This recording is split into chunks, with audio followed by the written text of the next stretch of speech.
예, 시간이 됐습니다. 관훈틀럽 토론회를 시작하겠습니다. 오늘은 홍영표 통일장관을 초대했습니다. 사회를 맡은 저는 관훈클럽 총무 이선근입니다. 아시다시피 남북관계는 매우 중요합니다. 핵과 인권을 중역으로 하는 글로벌 시각이라든지 아니면 동북아 정세 변화 등 거대 담론을 옆으로 밀어두더라도 우리 민족적으로나 아니면 경제 현실적 측면에서도 큰 과제임에 부인할 사람이 거의 없을 겁니다. 그런 점에서 통일부가 남북관계부나 아니면은 대북정책부가 아닌 통일부로 이름 지어진 것은 우리의 분명한 지향점을 보여주는 것입니다. 그렇지만 이런 일관된 지향점과는 달리 정책과 수단은 늘 논란이 되어 왔습니다. 그래서 남북관계도 경색과 해빙이 반복되는 우여곡절을 겪어왔습니다. 오늘 현실도 다르지 않습니다. 지난 주말 접점 없이 종료된 차관급 회담은 바로 그 단적인 사례입니다. 홍표 장관을 모신 것은 박근혜 정부 대북 정책의 틀을 만드는 데 핵심 역할을 하시고, 그리고 현재 정책을 추진해 나가고 있는 주무장관으로부터 남북 관계의 정확한 지점과 앞길을 한번 가감없이 들어보자는 데 그 뜻이 있습니다. 홍 장관을 소개해 드리겠습니다. 청와대 비서관에서 파격적으로 통일부 장관으로 발탁된 대학 교수 출신의 통일외교 전문가이십니다. 서울 출신으로 연세대 정치외교학과를 졸업하시고 영국 옥스퍼드대에서 국제관계학 전공으로 박사 학위를 받으셨습니다. 한양대 정치외교과 교수로 일하시다 지난 2012년 새누리당 대선 캠프와 박근혜 대통령 당선 후 인수위원회에서 활동하다 현재 정부의 통일 분야 공약 및 정책 개발에 힘을 보태셨습니다. 현 정부 출범과 함께 청와대 외교안보 수석사나 통일비서관으로 근무하다 지난 2월 통일장관으로 전격 발탁되셨습니다. 패널을 소개해드리겠습니다. 그 플로에서 보시기에 왼쪽인가요?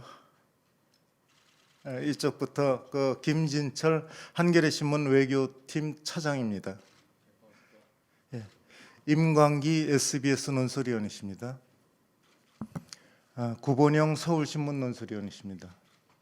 김영식 동아일보 정치부 외교안보 담당 데스크입니다. 이분들 모두 신문 지명과 방송을 통해서 낯익은 분들이실 겁니다. 소속사에서 이들이 지니는 비중으로 볼 때 홍 장관 토론회에 거는 관훈클럽의 기대를 보여주는 패널 진이라고 생각하시면 되겠습니다. 먼저 홍 장관님의 말씀을 듣겠습니다. 시간이 제한되어 있으니까 압축해 주시기 부탁드리겠습니다. 그리고 플로어에 계신 분들께서는 전화기를 관리하셔서 토론회가 방해받지 않도록 부탁드리겠습니다. 앉아서 발제 연설문을 들으시겠습니다.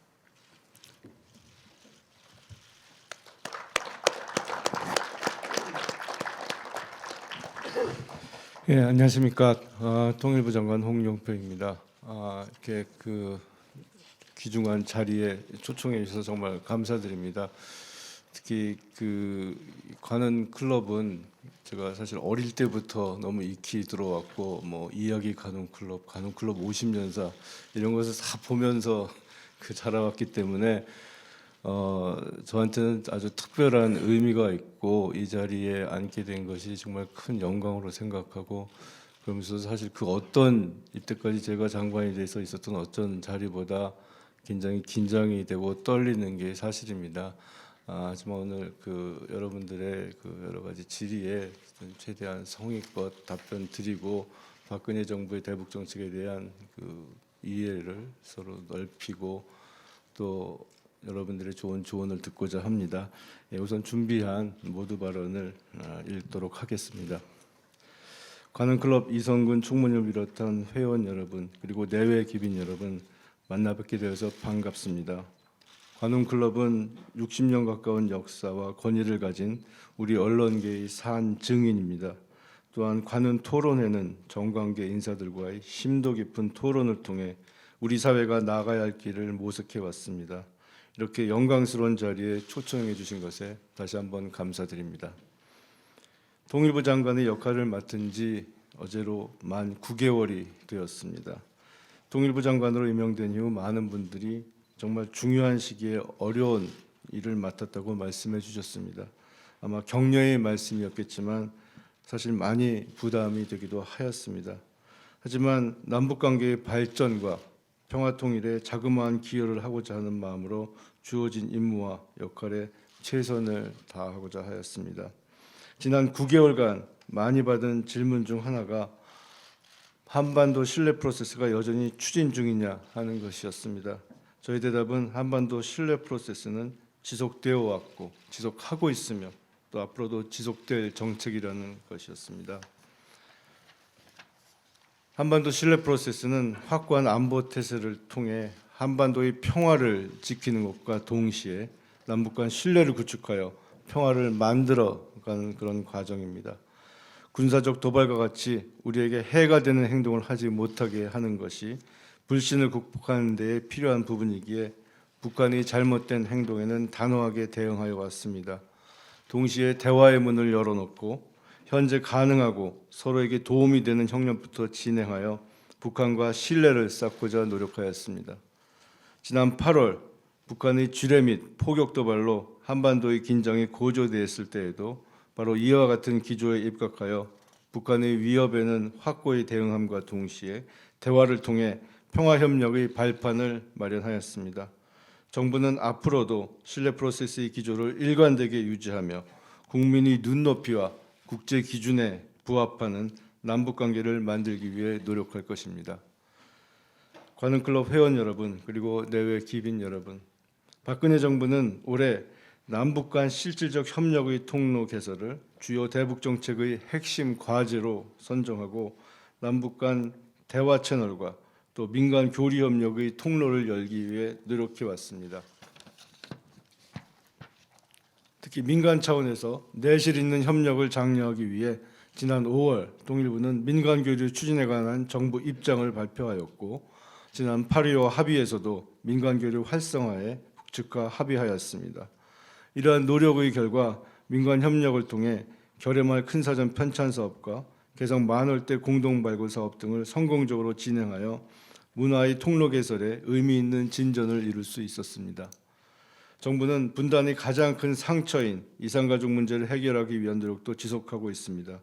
특히 이산가족 생사 확인, 서신 교환, 상봉 정리화 등 근본적인 문제 해결을 위해 최선의 노력을 다할 것입니다. 내외 기빈 여러분, 한반도 신뢰 프로세스는 단지 남북 관계를 평화적으로 관리하는 데 그치는 것이 아니라 평화 통일의 기반을 구축하기 위한 정책입니다. 특히 정부는 광복 70년, 분단 70년의 의미가 있는 올해 온 국민이 공감할 수 있는 통일 준비에 최선을 다했습니다. 매년 진행하는 국민 의식 조사에 따르면 최근 통일에 대한 공감대가 매우 높아진 것을 알 수 있습니다. 그러나 여전히 젊은 세대들은 상대적으로 통일에 대해 부정적인 생각을 가지고 있는 것으로 나타났습니다. 정부는 이런 문제를 해소하고 특히 오랜 세월의 분단으로 남북 관계에 치우친 관심을 한반도 평화 통일로 옮겨가고자 온 국민들이 통일을 느끼고 즐기며 통일의 공감대를 형성할 수 있도록 많은 노력을 기울여 왔습니다. 문화적 체험을 통해 국민들께서 통일을 마음으로 느낄 수 있도록 통일 박람회, 통일 문화주간, 통일 대중음악 경영대회, 평화와 통일 영화 상영전 등의 행사를 꾸준히 진행하였습니다. 관훈클럽 회원 여러분, 지난 11일 진행된 당국 회담에서 정부는 이산가족 문제를 비롯해 실질적으로 협력이 가능한 여러 사업들을 폭넓고 진지하게 협의하고자 하였습니다. 하지만 북측이 금강산 관광 재개에 대한 우선적 합의를 강하게 주장함으로써 의미 있는 합의를 이루지는 못하였습니다. 그러나 일희일비하지 않고 8.15 합의로 확보된 남북관계 발전의 동력을 이어나가도록 계속 노력하겠습니다. 자동차를 운행하다 보면 정기적으로 휠 얼라이먼트를 시행하게 됩니다. 4개의 바퀴가 같은 방향으로 가도록 정렬되어야 하기 때문입니다. 그래야 우리가 원하는 것으로 안전하게 운전할 수 있을 것입니다. 대북 정책을 추진하는 것도 이와 비슷하지 않을까 생각해 봤습니다. 수많은 대내외적 요인으로 인한 여러 갈래의 생각들이 평화 통일이라는 목표를 향해 함께 나갈 수 있도록 조율하는 것이 무엇보다 중요할 것입니다. 그리고 그 길에는 언론인 여러분이 지속적인 관심과 성원 그리고 조언이 꼭 필요하다고 생각합니다. 오늘 이 자리에서 언론인 여러분들이 매섭고 날카로운 질문이 쏟아지겠지만 그와 함께 남북관계와 통일정책의 발전을 위한 조언도 함께할 것이라고 기대합니다. 다시 한번 초청해 주신 데 대해 깊이 감사드리며 모든 질문에 성실하게 답할 것을 약속드립니다. 감사합니다.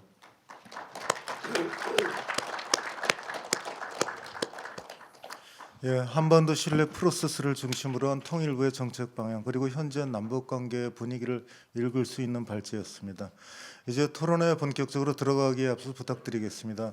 패널들께서는 질문은 가급적 단문으로 짧게 해주시고 답변도 요점만 간결하게 해주시면 좋겠습니다. 대개 관리에는 질문 1분 이내, 답변 3분 이내가 여태까지 해온 관리였습니다. 답변이 부족하거나 아니면 새로운 정점이 나오면 보충 질문과 답변을 진행하겠습니다.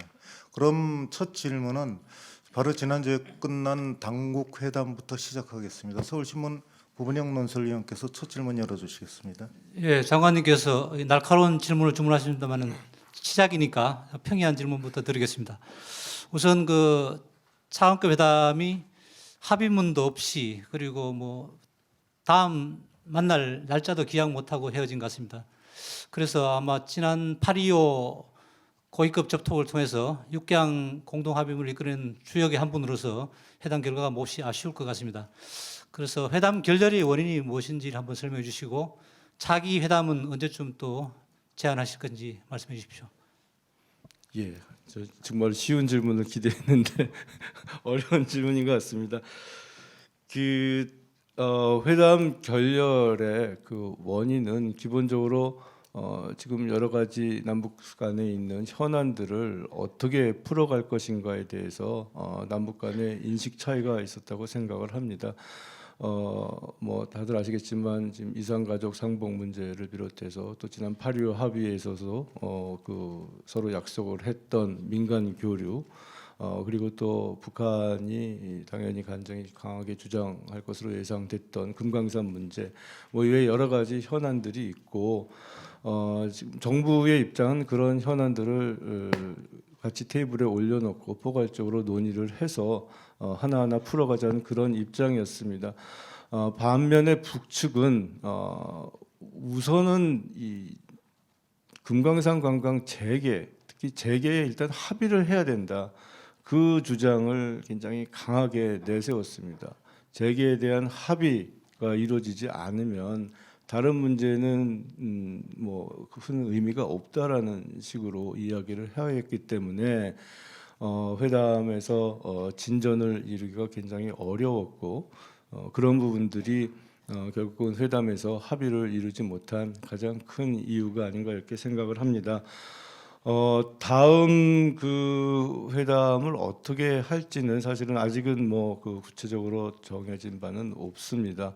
아마 일단은 지금 12월 또 1월 초는 보통 이제 북측도 내부적으로 여러 가지 총화 등 뭐 그 내부적인 일들이 있기 때문에 밖으로 잘 안 나오는 경향이 있습니다. 또 저희도 한번 이번 회담을 다시 한번 또 리뷰를 하면서 전략들을 또 짜나가야 될 것이고요. 그래서 일단은 좀 상황을 보면서 다만 대화의 문을 열어놓고 차근차근 이 8.15 합의의 모멘텀을 이어가겠다라는 그런 기본적인 방향 하에서 앞으로 대남 전략을 어떻게 끌어가고 또 대화를 어떻게 끌어갈지는 좀 검토가 필요한 사안이라고 생각을 합니다. 예, 보충 질문을 하나 드리겠습니다. 장관님 뭐 말씀을 듣고 나니까 우리와 북한이 당면 현안에 대해서 현격한 그 우선순위, 실행의 우선순위 차이가 있는 것 같습니다. 북한은 말씀하셨다시피 금강산 재개 확약을 우리한테 바라는 것 같고 우리는 뭐 이미 그 북한한테 이산가족 문제의 근본적 해결을 위해서 생사 확인을 우리 정부가 제안해 놓은 걸 알고 있습니다. 그래서 이산가족 문제 해결에 최우선 방점을 짓고 있는데 그런 이게 어떻게 보면 이원 연립 방식을 푸는 게 쉽지는 않을 것 같은데 장관님이 그 기조연설에서 말씀하셨듯이 이때야말로 휠 얼라이언먼트 그러니까 이렇게 그게 필요할 때라고 생각합니다. 그래서 이런 교착 국면을 풀기 위해서 의제를 어떻게 좀 다양화한다든가 아니면 뭐 회담 레벨 차관급보다는 더 고위급으로 한번 가져가는 것도 어떠냐 이런 여러 가지 면에서 그런 재검토가 필요하다 보는데 그에 대한 보관을 좀 말씀해 주십시오. 예, 우선 한 가지 양해드릴 말씀은 이게 좀 회담과 관련된 문제는 사실 회담 협상 전략 이런 거 관련이 되기 때문에 그 아주 자세하게 말씀드리기는 조금 어려운 측면이 있다는 것은 좀 양해해 주시기 부탁드리겠습니다. 저도 사실은 속 시원히 다 말씀드리면은 훨씬 이해를 구하기는 쉽을 것 같은데 또 그러기는 어려운 측면이 있고요. 우선 그 우선순위가 있는 것은 당연합니다. 그거는 뭐 양측이 각자 더 중요하게 생각하는 부분이 있기 때문에 우선순위는 있을 수 있다고 보고요. 근데 앞서서도 말씀드렸지만 이번 회담에서 문제는 단순히 우선순위의 문제가 아니고 북측은 자기들이 더 우선시하는 문제를 무조건 먼저 풀어야 된다라는 식으로 나왔기 때문에 합의가 어려웠다는 점을 말씀드리고요. 사실 저희 정부도 이번 그 회담을 준비하면서 이런 그 민생 교류 협력이라든지 이런 민간 교류 부분에 있어서 물론 그것이 지난 8.25 합의에도 제6항의 합의가 됐지만 좀 더 의제를 다양화하고 쉬운 것부터 협력을 해나가자라는 그런 차원에서 이런 교류 협력 부분에 대해서 여러 가지 제안을 했습니다. 다만 그런 부분에 대해서 역시 앞서 말씀드렸듯이 북한 측이 일단은 금강산 문제부터 얘기를 해야 된다라고 말을 하는 바람에 좀 그 심도 있는 논의가 어려웠습니다.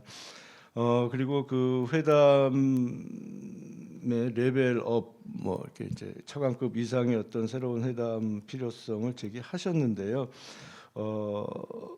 물론 그 회담 레벨에 따라서 그 회담에서 어떤 의제를 어떻게 합의냐의 차이가 있을 수는 있다고 봅니다. 다만 이번 회담은 그냥 갑자기 차관급 회담을 만든 것이 아니고 지난 8월 25일 합의를 이루어가진 과정에서 소위 2+2 그 북측의 그 총정치국장과 김양관 담당 비서 그리고 저희 측에서는 통일부 장관으로서 제가 나갔고 우리 청와대 국가안보실장이 같이 나갔고 그 2+2라는 협의체를 통해서 8.25 합의가 이루어졌고 그 8.25 합의에 당국 대화를 하기로 했고 그래서 그 후속 대화의 일환으로 차관급 대화를 저희가 제안을 한 것입니다. 북측도 부상급으로 하자고 들고 나오고 그래서 아마 그런 데에 대한 어느 정도의 공감대는 있었다고 봅니다.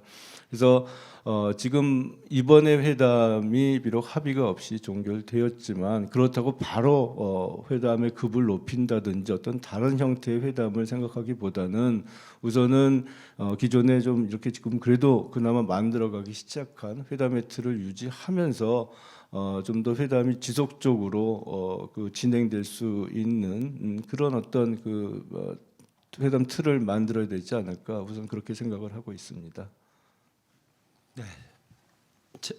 제가 질문을 좀 드리겠습니다. 토론회가 열리는 오늘 12월 17일은 주최 측에서 일부러 그렇게 잡았는지는 모르겠습니다만 굉장히 의미가 있는 날입니다. 잘 아시겠습니다만은 김정일 사망 4년, 김정은 집권 4년을 맞는 날인데요. 지난 4년을 돌이켜 보면은 아쉽게도 남북 관계가 한 발도 앞으로 나가질 못했다. 오히려 후퇴한 거 아니냐 하는 이런 평가까지 있는데 참 아쉽습니다. 그래서 최근에 남북 고위급 회담이 굉장히 기대를 모았었는데 지금 말씀하신 대로 아무런 결실이 없이 끝났습니다. 경색된 남북 관계를 풀기 위해서는 결국은 첫 단추가 풀려야 되는데 지금 문제가 금강산 관광 재개 문제 아니겠습니까? 그래서 그거를 우리가 일단은 받아주고 우리가 요구하는 선결 조건을 뒤에 부차적으로 붙여서 같이 가는 방법도 있을 텐데 과연 그게 그렇게 어려운 문제인가 하는 것을 좀 말씀을 해주시기 바랍니다. 예, 뭐 우선 그 지난 4년간 남북 관계가 굉장히 어려웠던 것은 사실입니다. 하지만 저는 그 후퇴했다고까지는 생각하지 않고요. 그 금강산 관광 문제에 대해서는 또 다시 한번 말씀을 드리게 되지만, 그러니까 저희가 뭐 이 금강산 관광 문제에 대해서 논의를 안 하겠다는 것이 아니었습니다. 실제로 그 금강산 관광을 위한 실무회담을 개최하자라는 제안까지 했습니다. 그것은 이 금강산 관광은 그 중단된 원인이 결국은 우리 국민이 북한 군인의 총에 의해서 사망한 그런 사건으로 해서 중단이 됐고 그런 부분들을 하나씩 풀어가야지 또 그 이후에 생긴 여러 가지 문제들을 풀어야지 관광을 실질적으로 할 수 있다라는 측면에서 특히 우리 국민들이 안심하고 또 안전하게 관광할 수 있는 여건이 만들어져야지 관광이 다시 시작하더라도 실제로 우리 국민들이 금강산에 들어가서 정말 즐겁게 관광을 하고 그래야 남북 관계 발전에도 도움이 되는 것이지 무조건 재개가 된다고 풀리지는 않을 것이라고 봅니다. 어쨌든 그런 여러 가지 사안들을 실무회담을 통해서 풀어가자라는 것이 저희 입장이었고 그래서 실무회담을 갖자. 그래서 그런 여러 가지 사항들을 논의하자. 이렇게 제안했음에도 불구하고 북측이 일단 재개의 합의를 하라는 요구를 계속 했기 때문에 좀 합의가 어려웠다라는 좀 말씀을 드리겠습니다.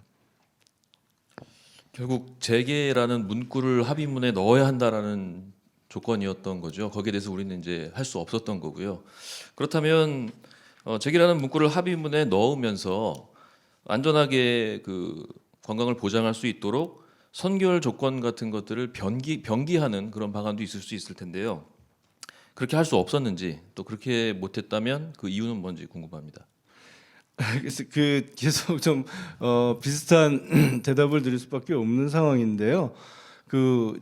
이게 단순히 아까 말씀드렸듯이 뭐 연계냐 아니냐, 재개냐 아니냐, 재개의 문구를 넣을 것이냐 말 것이냐 그런 문제가 아니고 남북 관계를 어떻게 풀어갈 것이냐 좀 인식 차이가 있었던 것이고요. 앞으로 그런 인식 차이는 좀 좁혀 나갈 필요가 있을 것 같은데요.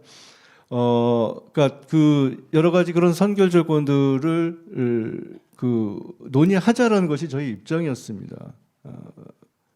이제 같은 말을 자꾸 반복하게 돼서 좀 죄송하지만 그게 저희 입장이었고, 근데 북측은 일단 어쨌든 재개에 합의한다라는 그런 거에 대한 확약을 받기를 원했고, 저희로서는 앞서서 말씀드렸듯이 지금 여러 가지 해결돼야 될 문제들이 있는데 덜렁 그냥 재개에 합의하기는 어려운 그런 상황이었습니다.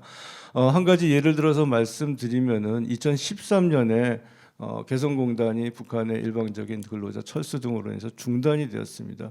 그 이후에 거의 이제 개성공단의 운영이 중단되었다가 한 7차를 넘는 굉장히 여러 차례의 이제 합의를 거쳐서 결국 이제 재가동이 됐습니다. 사실 그때 발전적 정상화에 합의를 했는데요.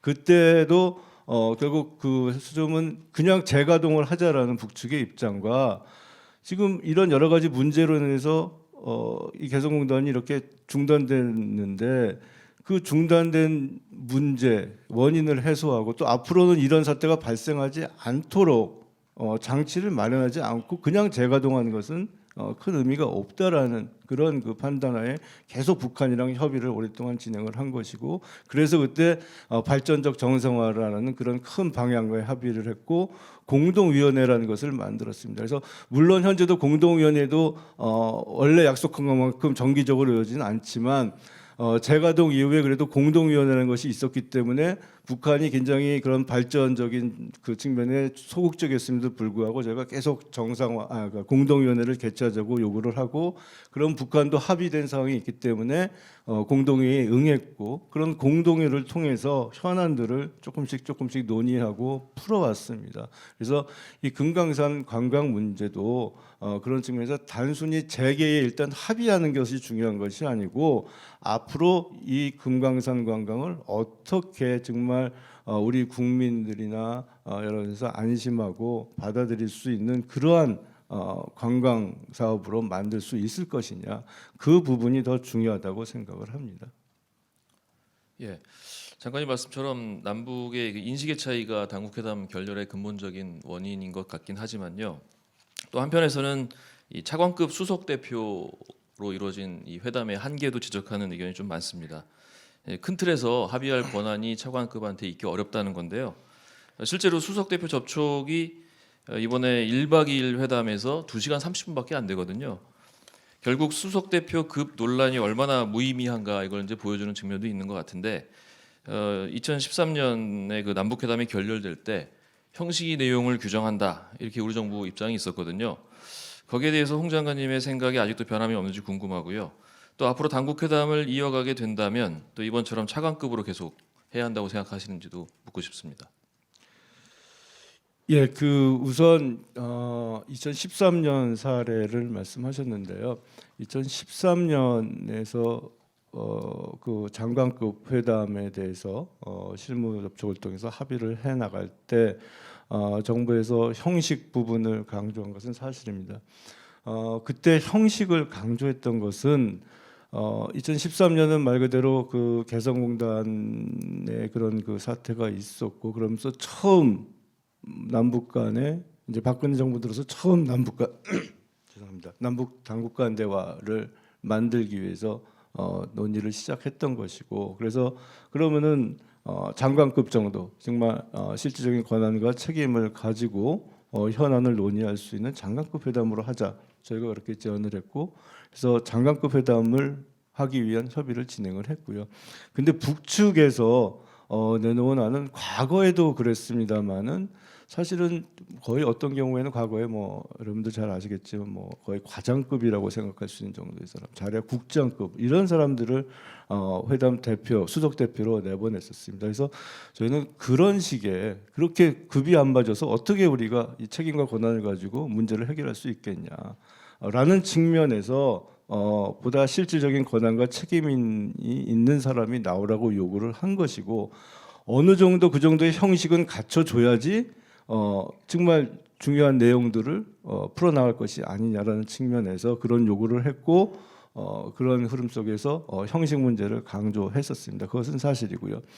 그리고 그 이후에 결국은 그 몇 번의 그런 좀 뭐 그 고위급 접촉이라든지 고위 당국간 접촉 이런 것들이 있었고 그래서 결국은 저는 지난 8월에 그 소위 2+2 회담이 어느 정도 필요한 형식이 갖춰진 그런 회담이었고 앞서 말씀드렸듯이 그 회담의 형식은 앞으로 필요할 때 가동하자는 데 남북한이 인식을 같이 했습니다. 그래서 최소한의 그런 필요한 형식은 일단은 갖춰졌다고 보고요. 그 다음에 앞서 말씀드렸듯이 그 후속 회담으로서의 좀 더 정례적인 당국 간 회담은 그러면은 이미 그 2+2가 있기 때문에 차관급 정도로 진행을 해도 충분히 중요 현안을 논의할 수 있겠다라는 그런 판단 하에서 지금 차관급 회담으로 일단은 정해놓은 것이고요. 그래서 앞으로 일단 당분간은 지금 이렇게 회담 체계를 그래도 합의가 거기까지는 돼 있는 상황이기 때문에 그 회담 체계가 조금 더 잘 가동되도록 노력을 해볼 필요가 있다고 생각을 합니다. 예. 그럼 그 일단 말씀하신 걸로 이해를 해보면은 2+2라는 체제가 결국 이제 장관급 이상의 틀이 짜여져 있기 때문에 뭐 경론라는 차관급 하더라도 이제 상관이 없다는 거 말씀하시는 걸로 들리는데 그럼 그런 점에서 연장선상으로 볼 때 이번에 차관급 당국 회담이 결렬됐지만 결국 그렇더라도 8.25 합의에 따른 2+2가 있기 때문에 뭐 이 당국 회담 시스템은 그대로 유지하고 있다 이렇게 보시는 건가요? 그러니까 일단은 그런 지금 사실 어렵게 만들어진 그 당국 대화의 틀을 일단 좀 계속 유지해 볼 필요가 있겠다. 그러니까 저희가 사실은 그 남북 대화의 역사를 보면은 사실은 이제 지난 2000년 남북 정상회담 이후 한 2007년 그 직전까지 한 6년 정도 장관급 회담이 중심체였습니다. 하지만 항상 장관급 회담이 중심체였던 것은 아닙니다. 그 이전에는 총리급 회담을 중심으로 간 적도 있고 2007년 이후에도 또 역시 총리급 회담이 간 적이 있고 또 그 중간중간에는 차관급 회담을 통해서도 굉장히 중요한 현안들이 많이 논의가 됐습니다. 그래서 어떤 회담이 중심체가 될 것이냐라는 그때의 상황에 따라서 달라질 수가 있는 부분이고요. 그래서 거듭 말씀드리지만 지금 현재의 상황에서는 그래도 2+2라는 어떻게 보면 기존에 없었던 형식이지만 새롭게 만들어진 형식이지만 그것은 상당히 의미가 있었고 또 의미 있는 결과를 얻는 회담체이고 거기에 합의에 따라서 지금 차관급 회담을 만들어 놨고 이것이 이번에 그 결렬이 됐습니다만 한 번 결렬됐다고 해서 폐기를 하고 다른 어떤 그 회담 방식을 구성하기보다는 이런 것들을 좀 계속해서 이어감으로써 좀 더 지속 가능한 그런 회담 틀을 만들 필요가 있지 않나 이렇게 생각을 하고 있습니다. 예, 그 사실 이번 당국 회담 결렬 문제로 이제 금강산 관광지역에 북한이 확약을 하라는 것 때문에 이제 좀 문제가 된 걸로 이제 보이는데요. 일단 이렇게 생각을 해볼 수 있지 않을까요? 그러니까 지금 보면은 이번 회담이 결렬된 거는 금강산 그 재개를 확약하라는 걸 우리가 받아들일 수 없다라는 게 이제 사실은 좀 우선순위가 된 건데, 그동안 정부에서도 많이 강조를 해왔었고 박근혜 대통령도 이제 강조를 했었던 것 중에 하나가 연내 이산가족 문제 해결이었고요. 그걸 뭐 이제 계속 약속을 여러 번 했었는데 사실 아직까지 실현은 되지 않았고 이번 회담 결렬로 좀 어려워진 것 같은데, 금강산 못 받아들인다는 우선보다 혹시 이산가족 해결이 먼저라는 우선순위, 이 두 가지 고민은 좀 안 하셨는지 좀 궁금합니다.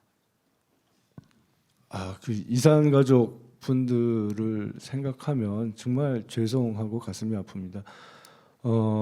그냥 말로 얘기하는 게 아니라 그 이산 가족 문제는 정말 시급히 풀어야 될 문제고, 저도 장관이 된 이후에 정말 그 이산 가족 어르신분들을 많이 만나 뵀는데요. 항상 눈물을 흘리면서 말씀을 하시면 저도 막 울컥울컥해서 말을 이어가지 못할 정도로, 제가 다 이해하지는 못하지만 참 정말 가슴이 아프고, 그분들을 만나뵐 때마다 이 문제는 정말 어떻게 해서든지 꼭 풀어야 되겠다라는 생각을 합니다. 그래서 그런 측면에서 이산가족 문제를 어떻게 풀어갈 것인가 여러 가지 방안들을 고민을 하고 있습니다. 그래서 그런 풀기 위해서 다각적인 여러 가지 방안들이 있다고 생각을 합니다. 다만 이산가족분 어르신들께 죄송한 측면이 있기는 하지만 그렇다고 해서 우리가 꼭 지켜야 될 원칙까지 훼손할 수는 없지 않나. 저는 그런 부분에 대해서는 정말 이산가족분들께 가서 이해를 구하더라도, 우리가 이산가족 문제 꼭 풀어야 되지만 그렇다고 해서 또 우리 국민들의 어떤 신변 안전이라든지 또 앞으로 남북 관계를 장기적으로 끌어나가는 데 있어서 중요한 어떤 발판, 시금석이 될 수 있는 그런 문제를 그냥 맞교환하는 식으로 합의한 것은 바람직한 방향이 아니다, 이렇게 생각을 합니다. 정부로서는 여러 가지를 당연히 다 같이 고려를 해야 될 것이고요. 기본적으로 저희가 또 지켜야 될 부분들이 있고, 장기적으로 풀어가면서 또 그래야지 또 나중에 이산가족 문제를 포함한 나머지 남북관계 현안도 좀 더 안정적으로 풀려갈 수 있다라는 그런 측면에서 고민을 계속 해오고 있고, 그렇기 때문에 이번 그 차관급 대화에서도 물론 저희들은 당연히 이산가족 문제, 특히 생사 확인이라든지 이런 부분들을 굉장히 중요하고 가장 시급한 현안으로 가져가고, 가능하면은 그 부분에 대해서 합의를 이루고자 했습니다만 그렇게 하지 못했고요. 그 부분은 정말 안타깝게 생각을 합니다. 토론의 보폭을 조금 한 발 더 멀리 좀 내디뎌 볼까 합니다. 이렇게 최근 경색된 남과 북의 교착 국면을 타개하기 위해서는 보다 고위 레벨의 대화가 필요하다 하는 지적들이 많은데요. 이와 관련해서 장관께서는 남북 정상회담 가능성도 열려 있다, 이런 입장을 이미 천명하신 걸로 알고 있는데, 이제 내년이 지나면은 박근혜 정부가 사실상 임기가 마지막 해가 되고, 그렇게 되면 이제 마지막 해는 지난 정권들을 다 보면은 남북 관계 진전이 굉장히 어려운 거 아니겠습니까? 그렇다면 다시 말해서 이제 내년밖에 남북 정상회담 가능성이 현 정부에서는요, 시기가 그때밖에 없다라는 생각이 드는데, 장관께서는 내년에 남북 정상회담을 적극적으로 추진할 의향이 있으신지 답변을 부탁드립니다.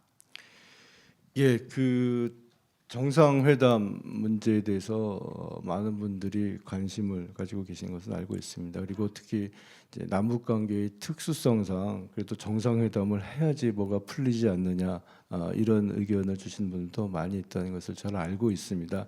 제가 지난번에 다른 자리에서도 한번 그런 말씀을 드렸는데, 물론 이 회담이라는 게 남북 관계의 특수성도 생각을 해야 되지만 기본적으로 정부와 정부 간의 어떤 대화에 있어서 일반적으로 우리가 또 지켜나가고 풀어나가야 될 그런 순서가 있다는 점도 같이 생각해 볼 필요가 있다고 생각을 합니다.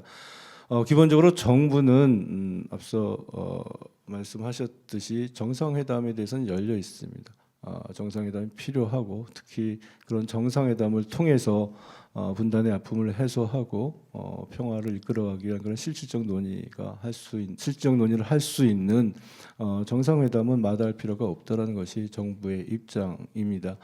다만 지금 현재 상황에서는 사실은 지금 안타깝게도 물론 파리와 합의로 해서 대화의 모멘텀은 만들어졌지만 차관급 회담도 일단은 결렬되고 이런 상태. 그건 결국은 앞으로도 사실 남북한이 굉장히 많이 접촉을 하면서 신뢰를 쌓아갈 필요가 있고 또 보다 큰 대화의 여건을 만들어갈 필요가 있다는 것을 어떻게 보면 반증하는 것이고요. 그래서 지금 상황에서 섣불리 정상회담을 얘기할 필요는 없다고 생각을 합니다. 특히 임기가 이제 얼마 안 남았다. 내년밖에 시간이 없다. 그렇기 때문에 내년엔 꼭 정상회담을 해야 되지 않겠냐. 이런 식의 접근은 바람직하지 않고 특히 지금 박근혜 정부에서는 그런 접근은 하지 않고 있다는 것을 분명히 말씀드립니다. 그 부분은 대통령께서도 의지가 확고하시고요. 말 그대로 정말 실질적인 논의가 필요한 그런 회담은 어떤 형태의 회담도 할 수 있다는 것이지만 단지 이 박근혜 정부의 임기 내에 뭘 꼭 이루어야 된다. 뭐 꼭 한번 정상회담은 해야 되지 않겠냐. 이러한 그 어떤 정치적인 고려에서 정상회담을 검토하지는 않을 것이라는 점 분명히 말씀드릴 수 있을 것 같습니다. 주제를 조금 바꿔보겠습니다. 최근에 북한 모란봉 악단 그 북한의 걸그룹이라고까지 얘기가 되는데요. 돌연 중국 방문해서 귀국을 해버렸습니다. 그래서 그 이면에는 여러 가지 무거운 주제가 있을 걸로 생각되지만 대중적으로 큰 관심을 모았었던 적이 있는데 임논술 의원께서 한번 해주시겠습니까? 말씀하신 대로 최근 현안 둘 중에 하나가 이게 모란봉 악단의 갑작스런 중국 철수 부분입니다. 일단 원인에 대해서는 여러 가지 추측이 지금 난무하고 있어요. 정확한 원인이 뭔지를 모르겠는데 처음에는 김정은의 수소폭탄 발언이 아니었느냐 하는 것에다가 또 그 후에 공연 내용에 문제가 있어서 북중 간의 갈등이 원인이었다 이런 설이 있는데 우리 정부가 파고 있는 원인은 어떻게 됩니까? 지금 사실은 그 여러 가지 추측만 있을 뿐이고요. 정부로서도 이게 정확한 원인이다라고 말씀드릴 수 있을 정도의 그런 정보는 없는 것이 현실입니다. 지금 뭐 사실상 중국이나 북한 당사자가 다 내용을 얘기를 하지 않고 있고 그렇기 때문에 제가 이 자리에서 이게 원인입니다라고 말씀드리기는 어려운 것이 사실입니다. 예, 장관님께서 뭐 조심스러운 사안이기 때문에 답변을 좀 신중하게 하시는 것 같습니다만은 모란봉 악단 철수 사태가 북중 관계가 남북 문제를 푸는데 가장 큰 변수 중에 하나라는 것을 우리 국민들한테 한번 다시 각인시킨 것 같습니다. 그 수소폭탄 김정은의 수소폭탄 발언이 원인이든 아니면 뭐 이게 행사 내용 프로그램 자체에 중국이 문제 삼아서 철수하듯 빚었던 어느 것이다 하더라도 그 지난번 유인산 그 상무위원의 그 10월 평양 방북일에 좀 서먹했던 북중 관계가 개선될 기미를 보이던 차에 다시 북중 관계가 난기류로 다시 되돌아간 것 같습니다. 그래서 이런 장관님 보시기에는 이런 북중 관계의 난기류가 앞으로 그 이제 북핵 문제나 이게 뭐 미사일 문제 이런 게 새로운 현안이 불거졌을 때 구체적으로 말씀드려서 뭐 4차 핵실험이라든가 북한이 새로운 위성체 발사 실험했을 때 중국이 과거처럼 늘 제재 국면에 들면 그 북한 쪽으로 뒷문을 슬쩍 열어주고 이래서 테러를 열어주는 이런 행태를 되풀이하는 계기를 벗어나서 확실한 제재를 선택할 수 있을 정도로 북중 관계가 악화된 신호로 봐도 되는 것인지 거기에 대해서 한번 견해를 여쭙고 싶습니다. 예, 북중 관계는 지금 일단 최근에 단기적으로 봤을 때는 지난 그 10월 10일 장창건 일대 유인산 방북으로 인해서 좀 그 북중 관계가 호전되는 그런 모습을 보였고 이번에 모란봉 그 악단 문제는 정말 그 정확한 원인은 지금 정부도 파악 중입니다만 만약에 지금 여러 가지 그 나오는 추측들이 어느 정도 만약에 부합이 된다면은 북중 관계에 좀 부정적인 영향을 미칠 수밖에 없다라는 생각은 하고 있습니다. 다만 그 저는 기본적으로 이 북중 관계는 조금 길게 좀 긴 측면에서의 어떤 변화의 폭을 저희가 좀 가늠해 볼 필요가 있다고 생각을 합니다. 그러니까 아주 그 중국이 한반도에 대해서 전통적으로 역사적으로 가지고 있던 그런 한반도에 대한 어떤 전략적인 사고가 기본적으로 깔려 있고요. 그 다음에는 한국 전쟁 이후에 특히 60년대에 이제 북중 관계가 혈맹 관계를 맺으면서 근데 그때는 중국과 소련 사이에서 북한이 굉장히 말하자면 시계추계 같은 걸 벌였기 때문에 큰 흐름 속에서 중국 쪽으로 갔다 소련 쪽으로 갔다 하면서 결국 북중 관계가 좀 가까워졌다가 조금 멀어졌다 하는 그런 그 흐름을 보이고 있었습니다. 그리고 조금 더 그 이제 최근에 들어와서도 탈냉전 이후에 김정일 시대에도 북중 관계가 초반에는 좀 그 소원해졌다가 2000년 이후에 다시 회복되고 한 이런 좀 큰 흐름이 있기 때문에 그런 흐름 속에서 물론 지금 몇 개의 이런 사건들이 영향을 미칠 수는 있지만 또 큰 흐름에서 본다면은 어떻게 보면 저는 사실은 지금은 최근에 한동안 그 북중 관계가 굉장히 그 좀 그 안 좋다가 이제 회복세에 들어가는 그러한 그 상황이었고 그런 측면에서 본다면은 이번 사건이 단기적으로는 영향을 미칠 수 있겠지만 또 길게 봤을 때는 나름대로의 그런 그 회복세로 갈 수도 있지 않을까라는 생각을 하고요. 다만 그런 그 회복세를 볼 때 또 하나의 봐야 될 흐름은 시진핑 주석이 들어온 이후에 중국이 전반적인 그런 그 대외 관계를 풀어가는 속에서 북한과도 소위 그런 보통 국가 관계로 그 과거의 어떤 혈맹 전통적인 우호 관계보다는 보통 국가 관계로 많이 생각을 하고 있는 측면이 있고 그런 부분들은 또 분명히 영향을 미친다고 생각을 합니다. 아마 그 북중 관계에 있어서 최근에 특히 핵 문제에 있어서 중국이 그래도 과거보다는 훨씬 제재에 잘 협력을 하고 동참을 하고 북한의 핵 문제에 대해서 굉장히 그 심각하게 생각을 하고 있는 것도 바로 그런 그 보통 국가 관계라는 흐름이 영향을 미쳤지 않나 이렇게 생각을 합니다. 그래서 그 북중 관계 부분은 그런 측면 좀 여러 가지 측면을 좀 같이 고려해 볼 필요가 있다고 생각을 하고요. 그런 측면에서 즉 결국은 과거에 그냥 혈맹 전통적인 우호 관계라는 데서 이제 큰 흐름에 조금 벗으면서 바뀌고 있는 부분이 있기 때문에 북한이 그 핵실험을 다시 한다든지 그런 아주 전략적인 도발을 한다면 중국도 그것을 굉장히 심각하게 받아들일 것이고 굉장히 그 이런 제재라든지 이런 국제적인 그 비핵화를 위한 협력에 보다 적극적으로 동참하지 않을까 뭐 그렇게 생각을 합니다. 약간 의문성으로 한번 좀 여쭤볼까 하는데요. 그 현답을 좀 기대해서 그런 걸 수도 있고 그 좀 거칠게 보면은 같은 날이더라고요. 차관급 당국회담 결렬이랑 이제 물안봉학당 이제 공연 취소하고 돌아간 게 이 둘 사이에 좀 연관성이 있을까요? 뭐 김정은이 좀 뭐 기분이 나쁘거나 뭐 했다거나 어떻게 봐야지 될까요? 현답을 드리기는 어려울 것 같은데요. 글쎄 뭐 그것을 어떤 뭐 특별한 어떤 연관관계가 있다고 얘기하기는 어려울 것 같습니다. 뭐 거기에 대해서는 좀 파악되는 게 없는 게 사실이고요. 그 일단 북한 내부적으로 당분간 뭐 대외 접촉이나 지금 뭐 좀 움직임 같은 거를 자제해야지 될 필요성이 생기거나 그런 거는 있었나요 혹시? 그 최근에 북측에서 예, 북한 내부적으로 네. 약간 그 대외 협의나 뭐 이런 접촉을 중단할 만한 내부 사정 같은 게 혹시 생겨서 이렇게 당국회담도 결렬하고 뭐 그렇게까지 가는 건 아니라고 봐야지 되나요? 글쎄 뭐 특별히 그런 동향을 느끼지는 못했고요.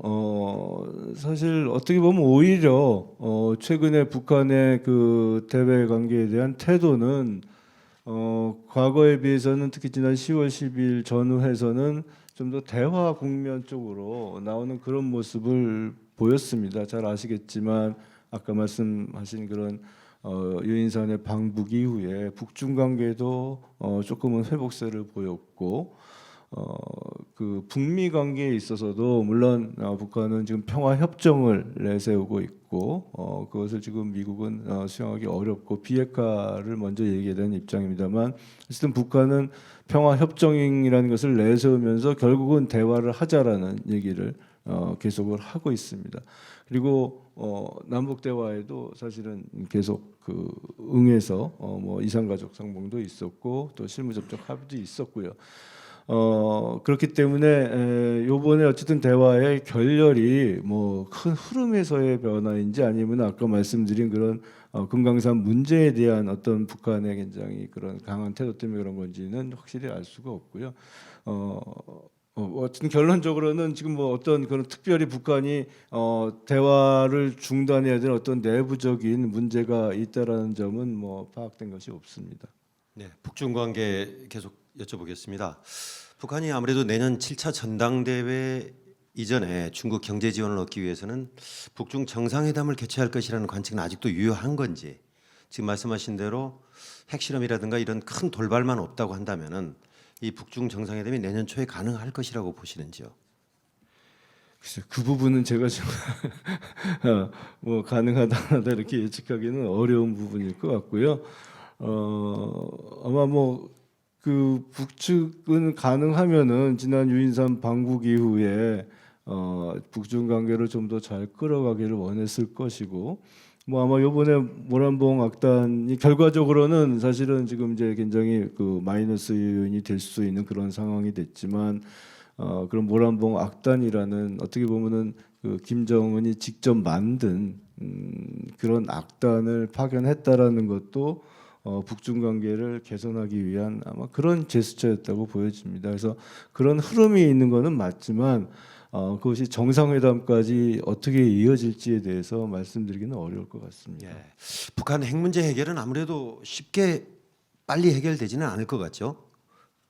그렇다면은 핵 문제가 해결되지 않는 상황에서 우리 정부가 추진할 수 있는 남북 관계 수준을, 예를 들어 금강산 관광이라든가 사회문화 교류, 경제협력 이런 각 분야에 대해서 구체적으로 우리가 할 수 있는 수준은 어느 정도까지라고 볼 수 있습니까? 그 핵 문제에 있어서는 뭐 우선 기본적으로 북한의 비핵화를 반드시 이루어야 된다. 우리가 북한의 핵을 이고 살 수는 없다라는 것이 기본적인 입장입니다. 뭐 그건 너무나 당연한 것이고요.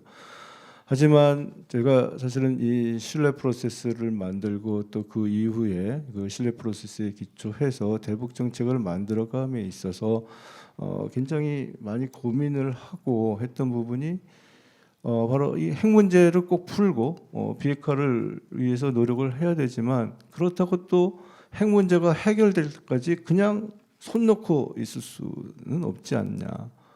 그리고 남북 관계를 그냥 거의 좀 한때 그래서 방치 수준까지 갔었는데, 그렇게 둬서는 안 되겠다. 우리 민족 동질성 회복을 위해서도, 또 북한 주민의 삶을 개선하기 위해서도, 또 평화 통일의 어떤 기반 구축을 위해서도 필요한 남북 관계는 계속 해나가고 또 관리할 필요가 있다라는 것이 기본적인 생각이고, 그렇기 때문에 그 신뢰 프로세스에서도 지금 가능하고 또 서로에게 도움이 되는 그러한 교류 협력은 계속 진행해 나가겠다라고 얘기를 했고, 그런 기조에 입각해서 여태까지 여러 가지 민간 교류들로 계속 잘 장려를 해왔고요. 뭐 개성공단이나 이런 것도 계속 잘 유지하고 발전시키기 위해서 노력을 해온 것입니다. 다만 대규모의 어떤 뭐 인프라 지원이라든지 대규모의 경제 협력 이런 부분들은 지금 북한이 저렇게 비핵화에 대해서 거부감을 보이고 핵 개발을 계속하고 있는 상황에서 또 그것을 막기 위해서 분명히 지금 국제적으로 약속된 국제 유엔 제재라는 것이 있는데, 그 제재의 틀을 깰 수 있는, 그 공조의 틀에 금이 가게 만들 수 있는 그러한 수준의 경제 협력은 지금 수준에서는 어렵다라는 것이 또 현실이었기 때문에, 그래서 저희가 신뢰 프로세스에서도 지금 할 수 있는 협력은 계속해 나가되, 그런 대규모의 그런 그 협력은 비핵화와 신뢰의 수준에 따라서 진전시켜 나가고, 또 그래서 뭐 비전 코리아 프로젝트 같은 좀 더 대규모의 프로젝트도 진행하겠다라고 약속을 드린 거고요. 그래서 뭐 지금 어느 사업은 어느 정도 수준까지 한다 이렇게 구체적으로 말씀드리기는 어렵고요. 기본적인 흐름은 지금 방금 말씀드렸듯이 지금 가능한 사업은 해나가되, 보다 규모가 큰 것은 그 비핵화와, 그러니까 완전히 비핵화를 전제한 것이 아니라 비핵화와 신뢰의 수준에 따라서 거기에 맞춰서 협력을 확대해 나갈 수 있다는 그런 입장입니다. 그 당국 회담으로 이제 이어지긴 했지만 북한 군사적 위협은 여전히 이제 강한 걸로 알고 있습니다. 그 북한이 지뢰 도발 이후에 8.15 합의로 이어지기까지의 그 과정을 보면은 북한이 장사정포를 배치하는 방식, 또 잠수함을 내보내는 방식, 이렇게 해서 북한의 재래식 전력이 움직이는 방식을 한번 살펴보셨을 텐데, 그 움직임을 보고 이 위협도를 예전에 상상하던 거나 예상하고 정부가 이제 대비책으로 세워놨던 것보다 더 위험한 수준이거나 아니면 예상만큼은 좀 아닌 부분도 있었는지, 이게 그 다음에 판으로 움직이는데 어떤 판단의 근거가 됐는지 이런 게 좀 있습니까? 그 지뢰 도발이 있었던 8월 예, 그때 그때요. 상황을 말씀하신 건가요? 예. 글쎄 그렇게 뭐 그 군사적인 부분에 대해서까지 제가 자세히 말씀드리긴 좀 그런데요. 제가 아는 한에서는 뭐 이렇게 북한에 무슨 굉장히 특이 동향이 있었거나 뭐 그런 것은 아닌 걸로 알고 있고요. 다만 어쨌든 그 당시에 중요했던 것은 북한이 지뢰 도발이라는 그런 또 다시 도발을 했고, 그 도발로 인해서 우리 정말 젊은 장병 2명이 2다리를 잃는 그런 정말 마음 아픈 그런 사고가 발생을 했고, 그런 도발을 그냥 놔둬서는 안 되겠다. 우리 도발에는 단호하게 대응한다고 얘기했는데 말로만 단호하게 대응하는 것이 아니고, 그런 도발에는 반드시 대가가 따른다라는 것을 보여줘야 되겠다라는 그러한 측면에서 확성기 방송을 제기하는 그런 그 대응책을 선택을 했던 것입니다. 네, 화제를 다시 북핵 문제로 되돌리겠습니다. 북핵 문제 해결 해법 찾기에 관한 한 그 뭐 저희가 보기에는 어떤 국제적으로 길을 잃어서 미아 상태에 빠진 것 같습니다. 아까 제재 국면에서는 늘 중러가 소극적이고, 그 다음에 육자회담은 수년째 헛바퀴만 돌리고 있거나 안 열리고 있는데, 특히 오바마 행정부도 북한의 자꾸 막 이렇게 애기측불능한 상태의 그 태도에 지쳐서 그런지 학술적으로 뭐 전략적 인내란을 하나요? 그런 기조로 그 다자 회담을 통한 북핵 해결에 대해서 아주 기대를 거의 버린 것 같습니다. 저희가 보기에는.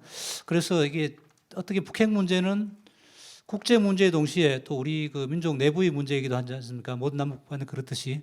그래서 우리 정부도 발상의 전환을 해서 지난번에 차관급 회담에서도 아까 뭐 차관 우리 황복희 차관께서 그 기조 발언인데 북핵도 언급하셨습니다만은 그 다자회담들 추진하되 그 북핵 의제 아젠다 자체를 우리 남북 대화 채널의 아젠다로 갖고 오셔서 그런 발상의 전환을 한번 해보실 생각은 있는지 궁금합니다.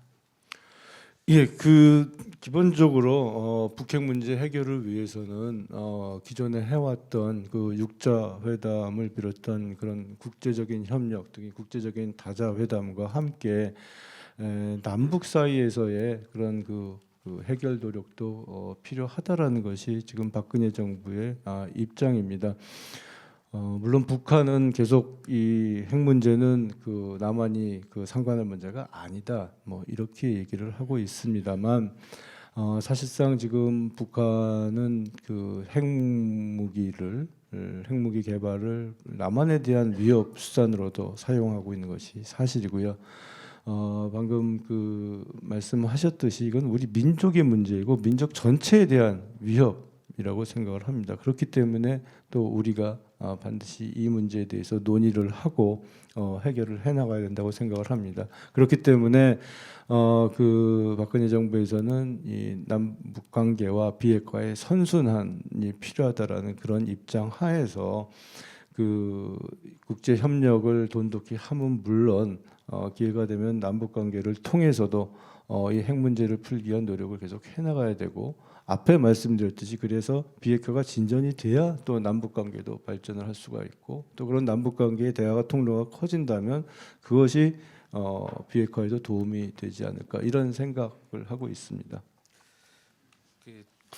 지금 말씀하셨듯이 이 국제 협력 비핵화 남북 뭐 이런 흐름을 보면은 사실 그동안 진행돼 왔었던 흐름하고는 사실 큰 틀에서는 뭐 변화는 없는 것 같은데요. 이게 결과적으로 북한이 핵개발 지속하고 있는데 이 수준이 우리가 나중에 물리적으로 감당하기 어려운 수준까지 올라갈 수 있다라는 걱정을 하고 있거든요. 이런 거에 대한 정부는 뭐 대응과 고민은 어떤 방식으로 지금 하고 있습니까? 그 북한의 그런 그 핵 개발이 사실 점점 고도화되고 있다라고 판단을 하고 있고, 그래서 그것을 막기 위해서는 정말 이 핵 문제가 굉장히 시급히 해결해야 될 문제라고 생각을 하고 있습니다. 그렇기 때문에 대통령께서도 지금 각종 정상회담, 특히 미국, 중국 정상들과 만났을 때 항상 이 문제를 굉장히 중요한 문제로 제시를 하고 비핵화를 위한 국제 협력을 보다 강화하기 위한 많은 노력을 기울이고 있고요. 그래서 물론 쉽지 않고 굉장히 어려운 문제이지만 이 핵 문제를 더 고도화가 진행되기 전에 해결돼야 되고 또 해결해야 되겠다는 그런 강한 의지를 가지고 계속 정책을 펼쳐 나가고 있습니다. 뭐 물리적 대응 뭐 이런 문제까지 제가 말씀드릴 수 있는 위치는 아니라고 보고요. 저는 기본적인 그런 그 정책 방향은 정말 이건 시급하고 꼭 풀어야 될 문제라는 그런 입장에서 최선을 다하고 있습니다. 네, 토론에 들어오면서 처음에 이제 금강산 관광 재개에 대한 북한 측의 집착 문제를 집중적으로 다뤄봤는데요. 그 관련해 가지고 현재 남북 관계 풀기 위해서는 오이사 조치가 그게 관건이 되고 있는 것 같은데 거기에 대한 질문을 한 2개 정도 해보겠습니다.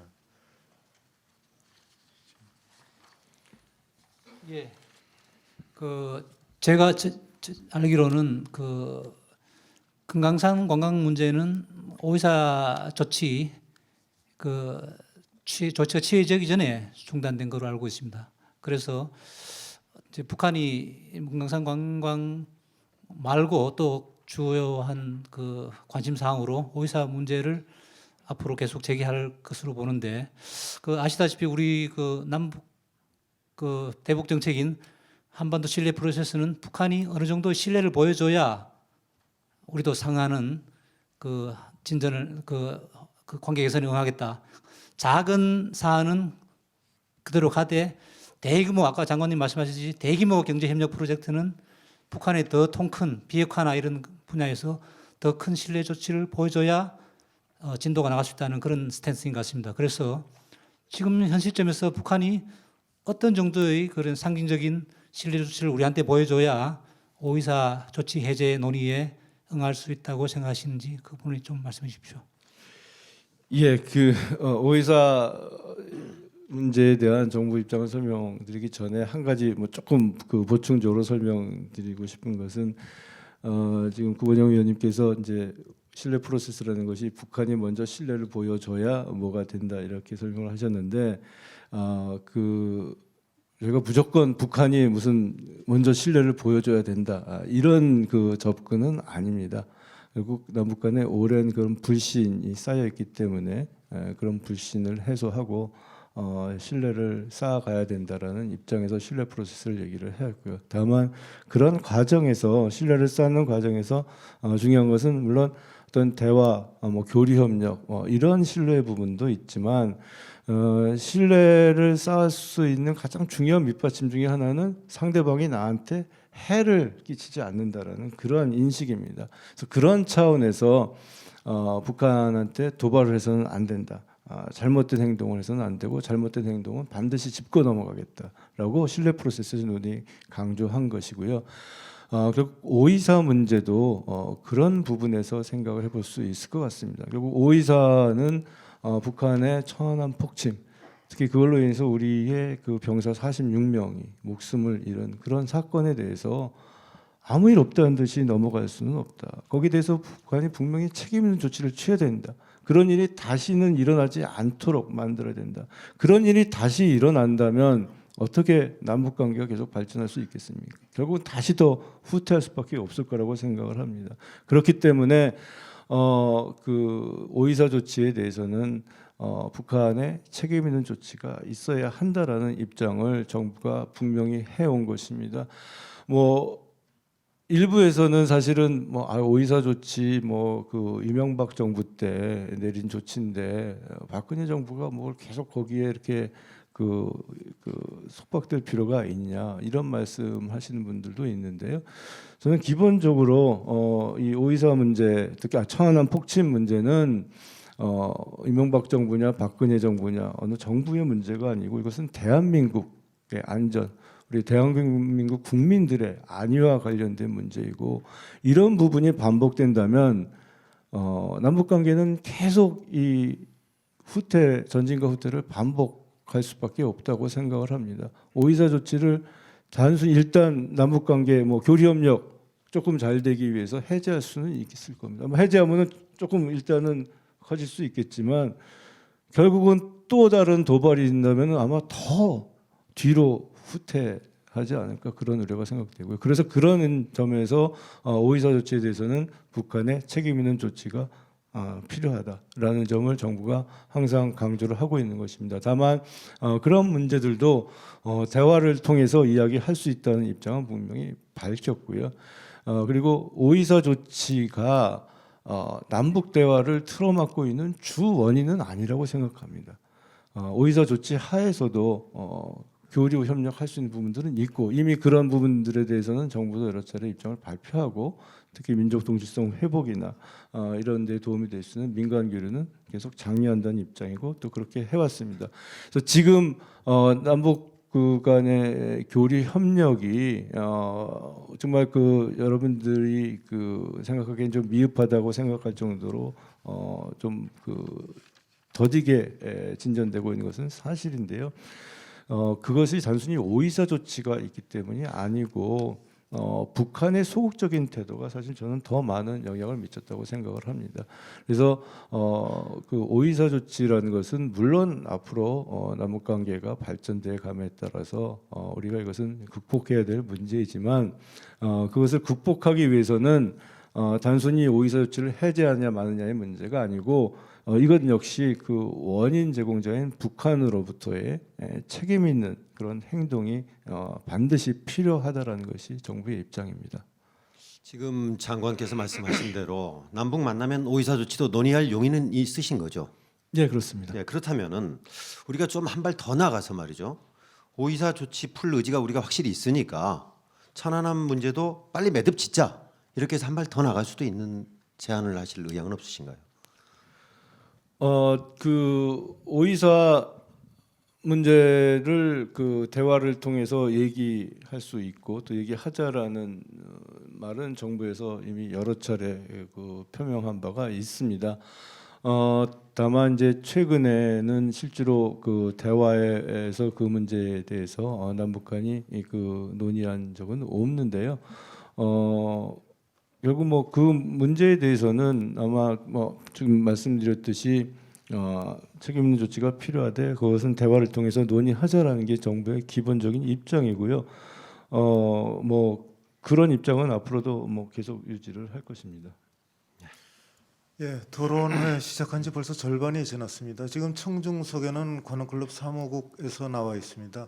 관리에 따라서 지금 자리를 함께 하고 계신 분들 중에서 홍 장관께 묻고 싶은 게 있으시면은 쪽지를 전해 주십시오. 그러면 제가 취합해서 중복되지 않는 선에서 시간 봐가면서 대신 질문 드리도록 하겠습니다. 잠깐 개인적 질문을 한두 개 하고 넘어가겠습니다. 장관께서는 대통령 선거 과정 그 이전부터 이제 박근혜 대통령하고 같이 이제 함께 하셨는데 청와대에서도 대통령 통일 비서관에 이어서 이제 장관으로 오셨고요. 대통령하고 인연은 어떻게 이렇게 시작이 된 건가요?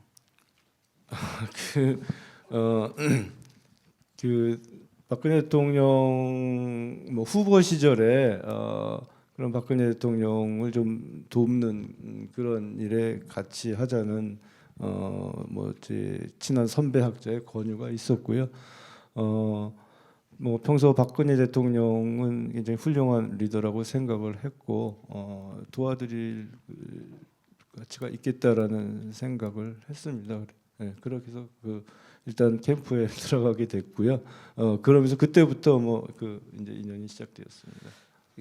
사실 장관께서는 이제 통일 정책 현 정부에서 이제 시작 때부터 이제 계속 같이 해오셨고, 그런데 장관으로 오신 뒤에 대통령을 이렇게 직접 만나서 따로 이렇게 현안을 논의하고 그런 기회는 좀 있었습니까? 이 비서관 때보다 혹시 접촉 기회는 더 줄어든 건 아닌지 좀 궁금합니다.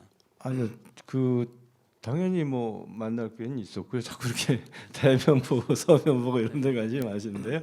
뭐 필요한 보고는 다 드리고 있고 당연히 대면 보고도 있고 서면 보고도 있고요. 뭐 그 보고나 뭐 이렇게 그 소통하는 데는 전혀 문제가 없습니다. 이왕 가벼운 질문 나온 김에 저도 가벼운 질문 하나 던져보겠습니다. 아까 모두의 소개를 드릴 때 보니까 경력이 화려해요. 통일연구원의 연구원부터 해서 화려하진 않습니다. 교수도 하시고 청와대 비서관도 하시고 그런가 하면은 경실련에도 계셨고 평통자문위원도 계셨고 지금 장관을 하고 계시는데 언젠가는 끝나지 않으시겠습니까, 장관이? 예. 끝나면은 이렇게 많이 해보니까 어떤 부분이 제일 좋았고 혹시 한계가 있으시니까 이왕 뜻을 펼칠 때 혹시 정치권에도 나가시고 싶은 의향이 혹시 있으신지? 아니요. 뭐 정치권에 대한 생각은 전혀 없습니다. 지금 장관이란 이 역할 수행하기도 굉장히 벅차고요. 어쨌든 이 장관의 역할을 최선을 다해서 수행한 이후에 학교로 돌아가야죠. 그냥 학교로 돌아가시겠다는 뜻은 변함없으시겠군요. 예. 대통령이 혹시 나가라고 한다 그러면 별로 그럴 가능성은 없다고 봅니다. 예, 경제 문제 들어가겠습니다. 예, 북한 경제가 요즘에 상당히 변화하고 있는 것으로 보고 있지 않습니까? 장마당도 늘었고 뭐 스마트폰 이용자, 뭐 평양의 교통 체증 이런 얘기들 하는데요. 또 최근에 금융 시스템 개선할 의도인지 25년 만에 재정은행 대회도 열었습니다. 내부로부터 심도 있는 경제 개혁이 진행되면서 상당한 발전이 이루어지고 있다 이렇게 보는 쪽도 있고요. 반면에 겉으로만 그렇게 보이지 실제로는 사실 나아진 게 별로 없다 이런 분석도 있습니다. 장관님께서 어떻게 생각하시는지요? 예. 어떻게 보면 지금 이 김신정 기자님께서 그 말씀하신 내용 외에 더 보태기는 사실 참 어려운 부분입니다. 그러니까 저희도 굉장히 뭐 저도 뭐 사실 학자로서 과거부터도 이 북한의 경제 변화 문제에 대해서 유심히 지켜봤고 정부에 들어와서도 그 부분은 굉장히 큰 관심의 대상입니다만 정말 정보가 제약되어 있고 하기 때문에 사실 지금 이 북한의 경제 변화 속도나 변화 방향 이런 것을 정확히 판단하기는 상당히 어려울 것 같습니다. 지금 말씀하신 대로 분명히 어떤 변화의 모습은 있습니다. 특히 시장화 쪽으로 가는 그런 뭐 장마당을 중심으로 해서 시장화 쪽으로 가는 부분들이 있고 또 뭐 평양에 다녀오신 분들, 뭐 개성도 물론입니다만 특히 평양에 다녀오신 분들은 뭐 누구나 다 평양이 정말 많이 바뀌었다라는 말씀을 하고 계십니다. 하지만 또 어떤 분들은 평양과 지방 간에는 격차가 더 심해졌다. 뭐 이런 말씀도 하시고 경제가 바뀌고 있지만 여전히 당의 어떤 컨트롤 하에서 바뀌고 있기 때문에 그것을 어떤 근본적인 개혁이라고 보기는 어렵다. 이런 상반된 그런 견해가 있습니다. 어떻게 보면은 사실은 2002년인가요? 소위 7.1 개혁 조치 뭐 이렇게 해서 처음 이제 김정일 시대에 북한의 어떤 경제 변화를 시도했을 때도 사실 북한의 경제가 근본적인 변화는 아니냐, 뭐 호랑이 등에 올라탔다 아니다 이런 논란이 있었는데 그때에 비하면은 이제 훨씬 더 시장화가 진행된 것은 사실인 것 같습니다만 여전히 그것이 어떤 근본적인 변화로 또 빠른 변화로 갈 것인지 아니면은 현 상태에서 머물 것인지에 대해서는 조금 더 정확한 정보에 기반한 판단이 필요할 것 같습니다. 최근에 통일연구원에서 연례 보고서가 나왔는데 보셨죠? 어느 보고서인지 북한 정세 관련된 건데요. 예. 김정은 체제가 안정화됐다 이런 평가를 내리고 있습니다. 그래서 이 체제 안정화에 맞춰서 우리의 대북 정책도 바뀌어야 하는 거 아니냐 이런 의견들도 있는데요. 어떻게 생각하십니까? 뭐 김정은 체제의 안정성 문제도 역시 좀 마찬가지입니다. 우리가 한마디로 안정화됐다, 아니다, 뭐 이렇게 판단하기는 좀 어려운 부분이 있습니다. 다만 지금 대체적인 그런 전문가들의 견해는 현재로서는 북한이 자신의 권력을 공고화하고 어느 정도 안정화되어 있다. 하지만 장기적으로는 불안정 요인이 있다 이렇게 이야기를 하고 있고요. 뭐 정부의 입장도 그와 크게 다르지는 않습니다. 그리고 이 북한 체제의 안정성과 그 대북 정책의 상관관계에 있어서는 당연히 대북 정책은 뭐 여러 가지 상황들 여러 가지 가능성을 대비를 정부는 하고 있지만 기본적으로 대북 정책은 현재의 체제가 유지될 것이다라는 그러한 판단하에 그 정책을 추진을 하고 있습니다. 뭐 사실 저희가 지금 신뢰 프로세스를 계속 얘기를 하고 있고 대화를 위해서 노력하고 있는 것도 그러한 판단에 기초한 것이라고 말씀드릴 수 있을 것 같습니다. 그 북한 내부에서 최근에 뭐 외형적으로 차량 많이 늘었다라는 것도 있지만은 이 접근 방식이 좀 차이가 있다라는 것도 얘기가 나오던데요. 그러니까 부자들이 급증했고 뭐 아파트 건설하는데 돈을 모아서 투자하는 걸 주도하고 또 탄광까지도 운영하고 물론 이제 그 과정에서 이윤을 나누는 방식은 뭐 북한 당국이 개입해가지고 또 가져가기도 한다고 하지만 어떻게 보면은 자본주의 투자 흐름 같은 것들도 내부적으로 이 북한 내부에 돈을 모은 사람들이 하는 것도 나타난다라고 하는데 이게 아직은 자본주의 흐름이라고 규정하기는 어렵겠지만 지금 이런 변화들을 좀 더 확산시키거나 아니면 좀 활용할 수 있는 그런 우리 경제협력 접근 이런 필요성도 있다고 보시나요?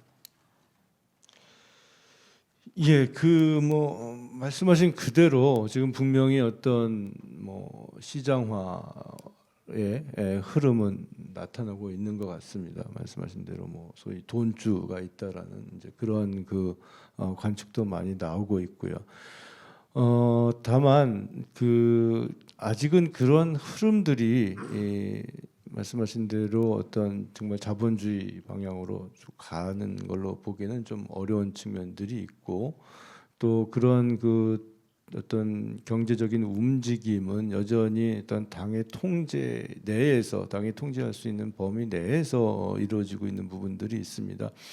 그리고 아마 어떤 경제 협력의 필요성을 말씀하셨는데 뭐 장기적으로는 저희들이 분명히 그런 부분들은 고민해야 할 부분이라고 생각을 합니다. 다만 현재로서의 어떤 북한의 어떤 그런 경제 변화의 양상은 여전히 북한 당국의 컨트롤 범위 내에 있고 경제 협력이라는 것 자체가 결국은 지금 북한 당국이 앞장서서 나와서 어떤 것을 논의하자고 하는 상황이고 앞서 말씀드린 여러 가지 또 그런 경제 협력을 위해서는 당국 간에 풀어야 할 그런 문제들이 있기 때문에 우선은 그런 현재 이루어지고 있는 그런 당국 간 대화를 중심으로 우선 남북 관계를 좀 차근차근 발전시켜 나갈 필요가 있고요. 다만 그런 지금 북한의 변화상 또 어떤 그런 흐름이나 최근의 그런 모습들 또 앞으로 장기적으로 그것이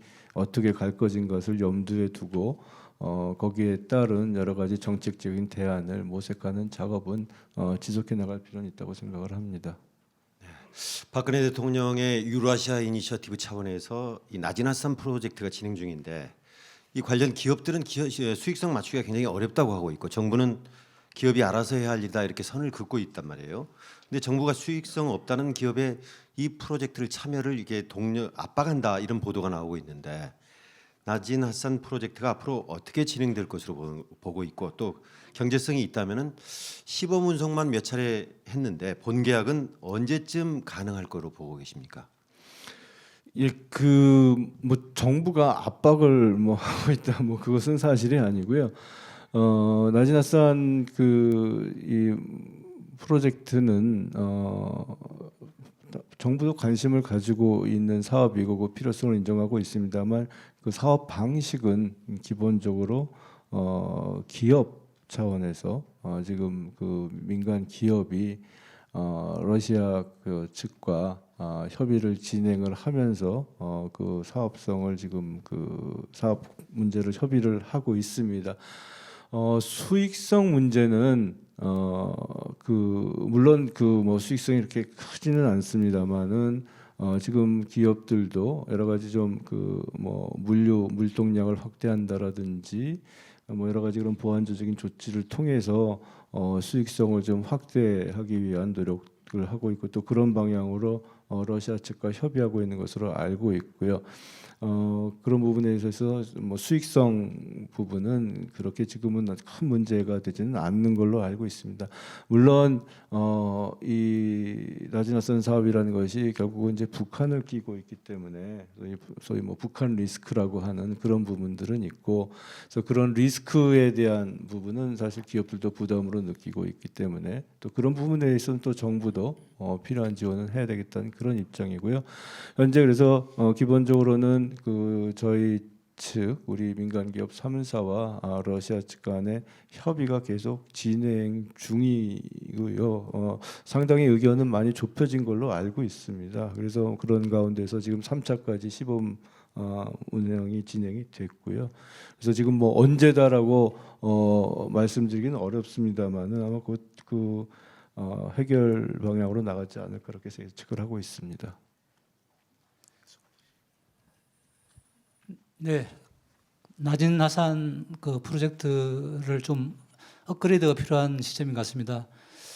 그 우리 기업의 손실도 줄이고 그러려면 결국은 북한을 관통하면 배로 오지 말고 그러면 남북이 서로 좋으련만 북한이 아시다시피 북한은 주민들을 먹여 살리고 좀 복지를 그 증진시키기 위해서는 그 핵을 포기하고 개혁 개방을 확실히 해야 되는데 그러다 보면 체제가 그 흔들릴 것 같다는 그런 그 딜레마 상황에서 아직은 못 벗어나는 것 같습니다. 하산 프로젝트 하나만 봐도.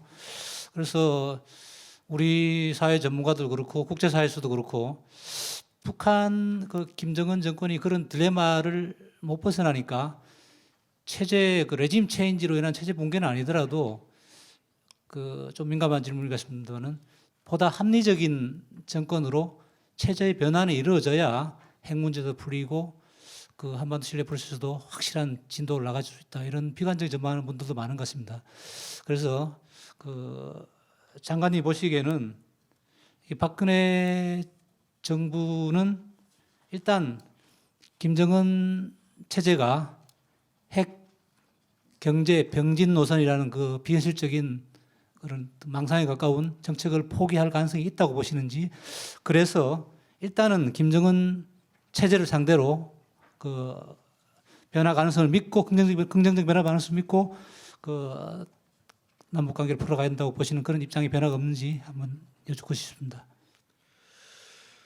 예, 그 뭐 말씀하신 대로 또 그리고 여러분들이 우려하시는 바와 같이 북한은 지금 핵 병진 노선을 고수하고 있고 그러한 노선을 변화시키는 것은 아마 굉장히 어려운 일일 것 같습니다. 하지만 또 그 핵병진 노선을 포기하고 북한이 국제사회의 일원으로 나와서 함께 발전의 길을 모색하도록 만드는 것은 또 우리가 포기할 수 없는, 우리로서는 정말 더 포기할 수 없는 그런 일이라고 생각을 하고, 그렇기 때문에 앞서서도 말씀드렸지만 국제사회와 함께 북한이 비핵화 방향으로 가고 특히 그 핵병진 노선을 포기해야 된다. 이건 정말 실현 불가능한 일이다. 이러한 그 메시지를 지금 함께 보내도록 노력을 하고 있습니다. 실제로 그런 메시지를 뭐 국제사회가 지금 함께 보내고 있고요. 그 과정에서 우리는 그 북한이 뭐 핵을 포기할 것이다 이렇게 그냥 순진하게 믿는 그런 정책은 아닙니다. 그러니까 북한의 선의에 의존하는 것이 아니고 북한이 선의를 택하도록 올바른 선택을 하도록 국제사회와 함께 견인하겠다라는 것이 신뢰 프로세스와 또 박근혜 정부가 추구하는 그런 목표입니다. 그래서 계속해서 그 방향으로 노력을 함으로써 또 특히 그 과정에서는 뭐 대화와 압박 이 두 가지 이 접근이 다 필요하다고 생각을 합니다. 그렇기 때문에 국제 제재를 통해서 압박을 가함과 동시에 또 대화의 문을 열어놓고 앞서 말씀드렸듯이 육자 회담 등 다자 협력을 포함해서 남북 간 대화를 통해서도 이 북핵 문제는 논의하고 또 해결을 해야 된다는 입장이고요. 또 아까 그 말씀하셨듯이 북한은 결국 지금 이 핵 문제를 자신들의 체제 안전, 안전 보장 차원에서 접근을 하고 있는데 지금 그래서 지금 정부에서 또 국제 협력을 통해서 북한에게 보내려는 메시지는 핵이 북한의 체제를 보장해 줄 수는 없다. 오히려 핵을 포기하고 국제사회로 나와서 국제사회와 함께 발전을 모색할 때 북한이 더 발전할 수 있고 북한 체제도 더 안정적으로 이어갈 수 있다. 또 북한이 핵을 포기한다면 그러한 발전을 위한 지원을 국제사회와 함께하고 그런 국제사회의 지원을 한국이 앞장서서 끌어주겠다라고 약속을 함으로써 북한이 비핵화의 길로 나올 수 있도록 계속 설득과 압박을 계속 해왔고 앞으로도 그렇게 해나갈 것입니다.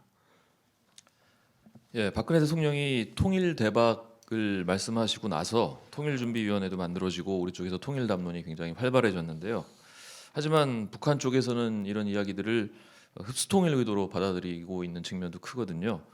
좀 도발적인 질문일 수 있을지 모르겠는데요. 이런 이 통일 대박 이런 담론이나 이야기 자체가 국내 정치용 아니냐 이렇게 생각하는 사람도 있거든요.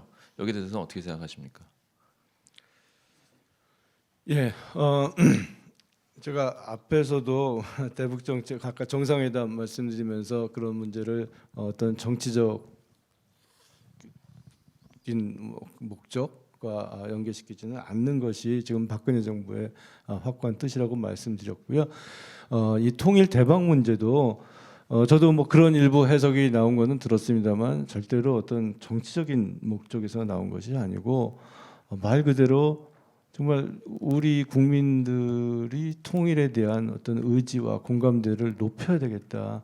특히 젊은 세대들이 자꾸 통일에 대해서 조금 부정적인 그런 생각을 가지고 있기 때문에 또 부담감을 가지고 있기 때문에 좀 그런 생각을 바꿀 필요가 있겠다.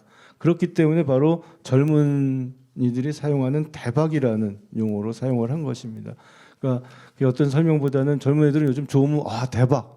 라고 얘기하는 그 자체가 통일은 대박이다. 그러니까 이것은 무슨 어떤 그 안에 무슨 흡수 통일이나 이 문제가 아니고 우리 통일은 정말 대박으로 가는 그런 좋은 일이니까 여기서 대해서 자꾸 부정적인 생각을 하지 말고 이 통일 향해서 한번 같이 나가보자. 통일은 너희들한테도 굉장히 많은 도움이 될 것이다. 이런 메시지를 전달하기 위한 그런 표현이었다고 저는 생각을 하고 있고요. 그런 의미에서 어쨌든 통일 대박은 그리고 뭐 또 여러분들은 왜 갑자기 통일 대박이냐 그랬는데 통일 대박을 갑자기 튀어나온 것이 아니고 신뢰 프로세스 자체가 통일의 어떤 기반을 구축하기 위한 것이었고 그렇기 때문에 그 박근혜 정부의 국정기조 4대 국정기조의 하나로 바로 평화통일 기반 구축을 집어넣은 것입니다. 그래서 단순히 남북 관계를 관리하는 데서 그치는 것이 아니라 결국은 우리는 통일로 가야 된다. 근데 오랫동안 상당 기간 동안 우리가 사실 통일이라는 그런 이 과제에 대해서 조금 소홀히 한 경향이 있었기 때문에 거기에 대한 국민의 의지와 공감대를 높이기 위해서 다시 한번 그런 흐름 속에서 강조하기 위해서 통일 대박을 말씀하신 거고요. 또 하나 그 통일 대박은 절대로 흡수 통일을 전제로 한 그런 표현은 아니다라고 말씀드리겠습니다. 김진철 차장도 잠시 말씀하셨듯이 이 통일준비위원회가 좀 하나 좀 걸리는 부분인데요. 그 각종 뭐 분과위 뭐 열어서 세미나도 하고 여론 수렴도 이렇게 하는 걸로 알고 있는데, 근데 구체적인 결과물을 내놓은 거는 그닥 없는 것 같습니다. 근데 이제 민간 측 부위원장도 이렇게 만들어 놓고 했지만은 이 통일 헌장 만들겠다라는 뭐 얘기는 했지만 아직 뭐 통일 헌장 나온 것 같지도 않고 도대체 이 구체적인 그림이 없어서 이 통준위 움직임에 대해서 좀 답답하다는 느낌도 좀 갖고 있는데, 과연 통준위한테는 뭘 기대할 수 있는 건지를 좀 궁금합니다. 이 중간에 박 대통령께서도 가끔 통준위 회의했을 때 통준위가 무슨 실천적인 방안을 만들어내는 것처럼 이렇게 말씀을 하셔서 약간 통준위가 무슨 실행 기구인지 아니면 정부 기구인지 이런 오해도 좀 불러일으켰었는데 과연 통준위를 통해서 우리가 얻어내야 할 목표가 뭐고 통준위는 무슨 역할을 할 수 있는지를 좀 정비를 좀 해주셨으면 합니다.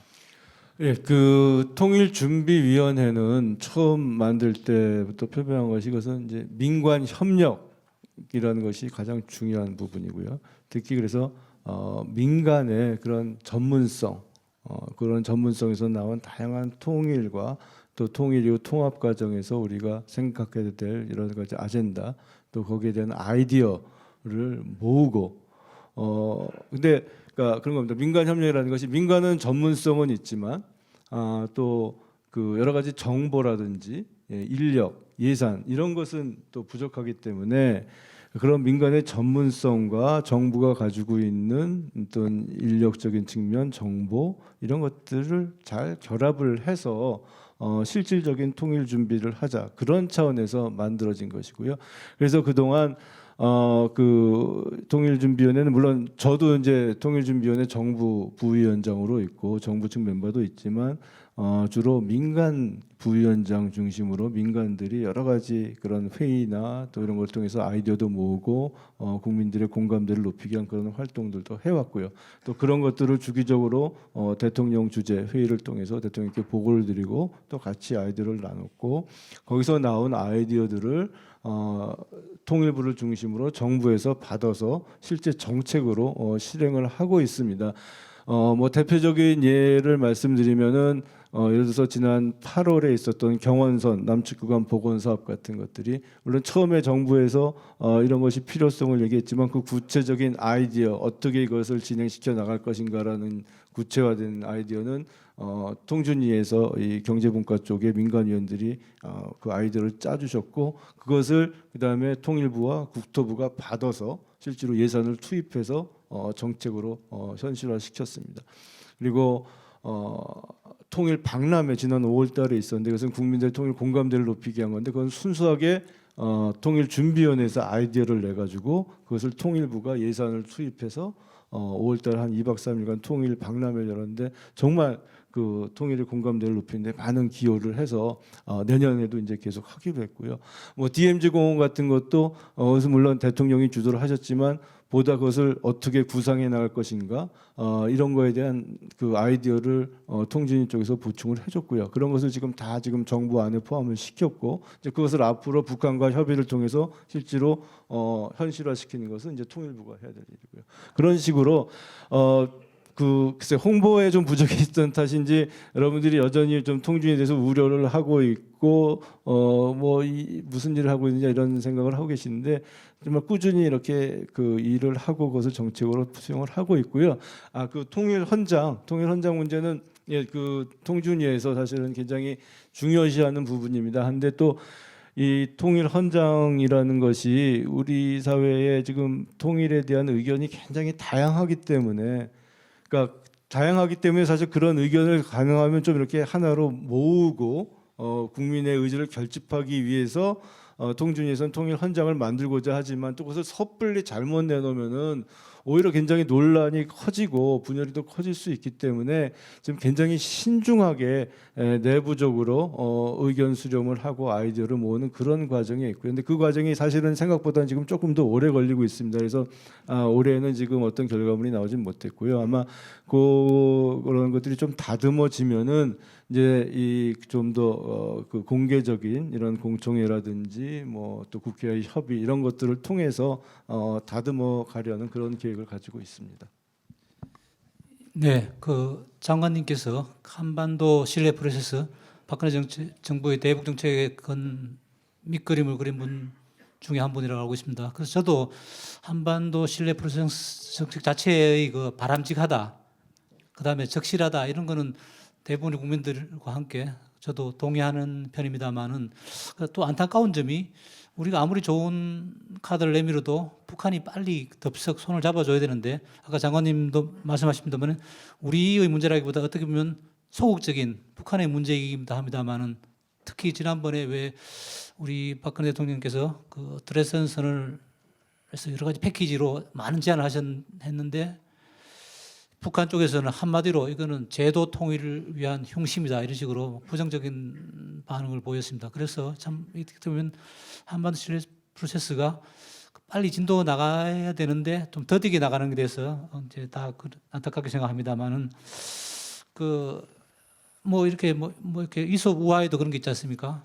서로 이렇게 아무리 좋은 음식을 대접해도 상대가 받아 먹을 수 있는 거를 음식을 대접하는 막 예를 뭐 두루미와 그러니까 여우의 고사랄까요? 그런 걸 봐도 그런데 그 조금 전에 그 DMZ 세계 생태 평화공원에 대해서 말씀하셨습니다만은 생태 평화 이거 다 좋은 말이고 뭐 우리 국민마다 온 인류가 그 다 반기는 그런 프로젝트인데 문제는 그 북한이 그런 좋은 걸 안 받아들이니까 그게 문제가 아닙니까? 그래서 북한이 그렇게 안 맞는 거는 자기들을 체제 유지하는 데 큰 도움이 안 된다. 아니면 뭐 이렇게 경제적 인센티브가 없다. 이런 생각을 할 수 있을 것 같습니다. 역지사지에 보면. 그래서 그런 걸 좀 이렇게 북한이 쉽게 받을 수 있도록 세계 평화 생태 평화공원 프로젝트를 뭐 예를 들어 뭐 철원에 뭐 개성공단 제2공단을 만든다는 그런 아이디어도 학계에서 제기하고 있는 것 같습니다만 그런 경제적 인센티브를 그 곁들여서 연계해서 북한이 좀 쉽게 받을 수 있는 그런 업그레이드 방안은 없는지 궁금합니다.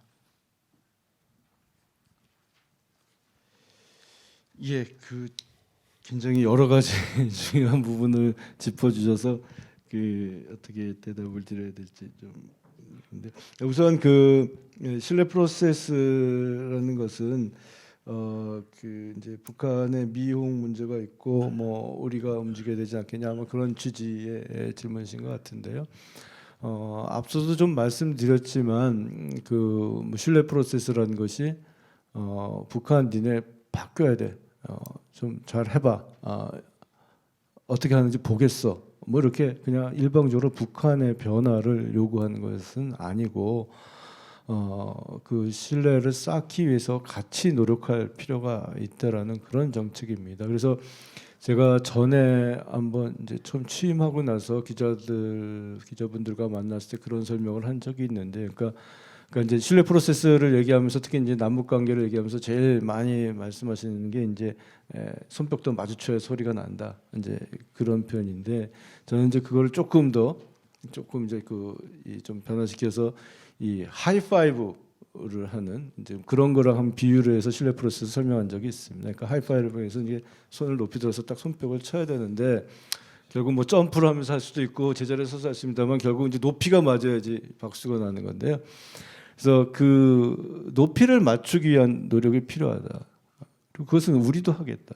사실 신뢰 프로세스를 처음 만들 때부터 얘기한 것이 북한의 변화를 견인함과 동시에 그것을 위해서 우리의 대북 정책도 진화시키겠다. 즉 신뢰 프로세스도 진화하겠다라는 그런 얘기를 분명히 했고요. 그런 취지에서 제가 이 하이파이브를 들어서 설명드린 것이 그냥 내 손이 여기 있으니까 어떻게 해서든지 맞춰봐.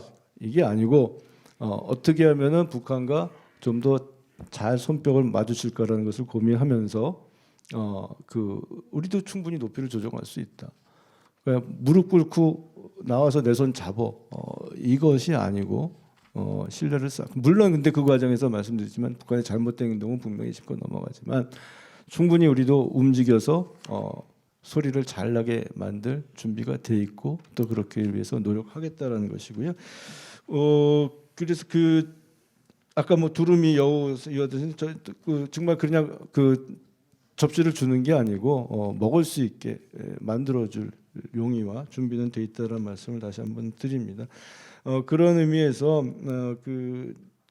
지금 세계 생태평화공원 그 문제도 이제 조금 오해가 있는 게 공원 그러니까 마치 막 그 DMZ를 뭐 크게 무슨 뭐 엔터테인먼트 팍 뭐 이런 것을 막 만들어서 뭐 놀이시설 만들고 무슨 뭐 큰 건물 지어서 뭐 기념관 만들고 이렇게 조금 이제 생각을 하시는 분들이 많은데요. 저희 세계 생태평화공원을 만들 때 컨셉은 그런 조형물은 최소화하고 지금 그 DMZ의 자그마한 부분이라도 그 안에서 이 지뢰 같은 것을 빼고 그다음에 철조망을 좀 제거해서 안전하게 그 남북한의 주민들이 남북한의 사람들이 또 가능하면 또 국제사회가 함께 만날 수 있는 그래서 만나서 작은 신뢰와 평화를 쌓아갈 수 있는 그런 공간을 만들자라는 그런 컨셉이었습니다.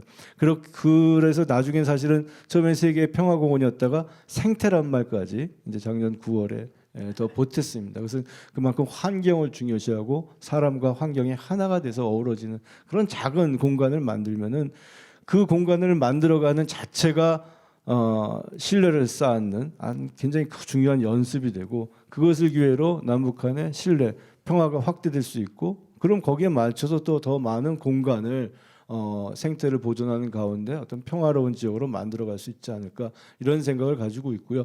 그런 가운데에는 북한에게 그러니까 필요한 인센티브는 줄 수 있다라는 생각. 뭐 예를 들어서 관광 수입료를 활용한다든지 뭐 이런 거에 대한 것은 아까 말씀드렸듯이 통준위에서도 아이디어가 나왔고요. 그런 부분은 충분히 만들어갈 수 있다고 봅니다. 그러니까 저희가 북한의 잘못된 행동을 보상하기 위해서 인센티브를 줄 수는 없지만 그렇게 서로 좋은 일을 만들어가는 데 있어서는 서로에게 도움이 되는 방향으로 사업을 충분히 발전시켜 나가고 협의를 할 수 있다고 생각을 합니다. 이제 내년도 남북 관계를 제가 좀 묻고 싶습니다. 사실 계속 말씀하셨듯이 북한이 어떤 식으로 어디로 튈지를 모르는 우리가 그런 상황이기 때문에 예상하기는 굉장히 어렵습니다만은 특히 우리는 내년에 이제 총선이라는 큰 이벤트를 두고 있는데 이 선거를 하다 보면 남북 관계가 정치 쟁점화 될 수밖에 없습니다. 그러다 보니까 여러 가지로 우리 내부에서도 여러 가지 변수들이 또 있습니다. 남북관계 주무장관으로서 내년도에 남북관계를 어떻게 가져가겠다 하는 포부를 좀 밝혀주시기 바랍니다. 예, 뭐 남북관계를 어떻게 풀어갈 것인지 포부가 뭔지 뭐 사실은 큰 포부를 말씀드리고 싶은 욕심은 있습니다만. 현재 남북관계의 현실을 봤을 때 또 그동안 쭉 남북관계를 실제로 끌어오면서 느낀 그런 인식에 기반해서 말씀을 드리면은 사실 기본은 일단은 기존에 해왔던 신뢰 프로세스의 기조에 입각을 해서 차근차근 남북관계를 발전시키겠다라는 것이 일단 기본적인 목표입니다. 그리고 거기서 조금 더 나아간다면 조금 남북 대화를 제도화하는 방향으로 가야 되지 않을까 그런 생각은 하고 있습니다. 그런 제도화라는 문제는 무슨 당장 한 번, 두 번 대화해서 뭐 합의하고 그런 문제가 아니고 뭐 내년 이번 정부 내에 어떤 정말 큰 성과, 가시적인 성과가 안 나오더라도 앞으로 남북 대화가 좀 더 안정적으로 지속 가능한 형태로 발전할 수 있게 만들 필요가 있겠다. 그러기 위해서는 남북 대화가 지금과 같이 어떤 큰 위협이나 어떤 큰 사건이 있을 때 한 번 열리고 또 한 번 깨지면 이거 결렬된 거 아니야? 어떻게 다시 남북 대화 이어갈 거야? 이런 고민하는 게 아니고 남북 대화가 좀 제도화돼서 큰 문제 있을 땐 당연히 만나고 큰 문제가 없더라도 좀 주기적으로 만나서 상호 관심사를 이야기하고 그것들을 통해서 이해의 폭을 넓혀가기 위한 그런 어떤 틀을 만들어 나갈 필요가 있다는 생각을 합니다. 그래서 그런 차원에서 내년도에는 좀 차근차근 이 남북 대화의 좀 제도적인 틀을 만들기 위한 노력을 해보고 싶습니다. 물론 그것이 단순히 또 당장 어떤 틀을 만들 수 있을 거라고 장담하기는 어렵습니다만 일단 그런 틀을 만들겠다는 목표를 좀 생각을 하고 있고요. 그래서 어쨌든 그런 좀 제도적인 틀 내에서 남북 관계가 좀 정상적으로 지속적으로 발전할 필요가 있겠다. 그리고 또 한 부분은 민간 교류 부분입니다. 민간 교류도 사실은 최근에 이제 8.25 합의 이후에 좀 확대가 됐습니다만 이것도 사실은 확대가 됐다 또 줄어들었다 북한이 승인을 했다, 승인하지 않았다, 뭐 이렇게 굉장히 이 등락의 폭이 굉장히 크게 진행이 되어 왔습니다. 그래서 이런 민간 교류도 좀 더 지속적으로 꾸준히 진전이 돼서 남북 간에 좀 접촉이 좀 더 많이 되고, 그래서 남북 주민들 간이 서로 이해할 수 있는 그러한 시간과 공간이 많이 늘어났으면 좋겠다, 그런 생각을 하고요.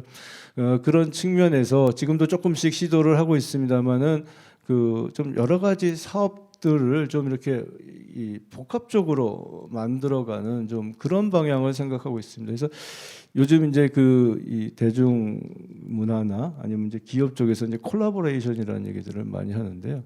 이제 여러 가지 것들을 이제 같이 이렇게 만들어서 공동 작업을 하기도 하고, 어떤 그런 공동 작업을 통해서 새로운 어떤 결과물을 만들기도 하는데, 그래서 이런 민간 교류에 있어서 민간 교류의 주체 부분에 있어서도 정부, 민간, 또 국제기구, 국제 NGO 이런 여러 가지 단체들이 같이 협업을 하고, 아젠다라는 측면에서도 그냥 과거같이 무슨 인도협력, 무슨 경제협력, 어떤 문화협력, 체육, 스포츠 이렇게 여러 가지 분야별로 지금 주로 진행되는데, 그런 여러 가지 분야를 좀 같이 합친다면은 사실은 남북 관계에 할 수 있는 여러 가지 사업들은 더 잘 아시겠지만 대부분 많이 나와 있습니다. 수도 없이 많은 사업들이 있는데, 이제 문제는 그런 사업들을 어떻게 잘 이렇게 합쳐서 좀 완전히 새로운 건 아니지만 그런 콜라보레이션 같은 것들을 통해서 좀 더 새롭고, 또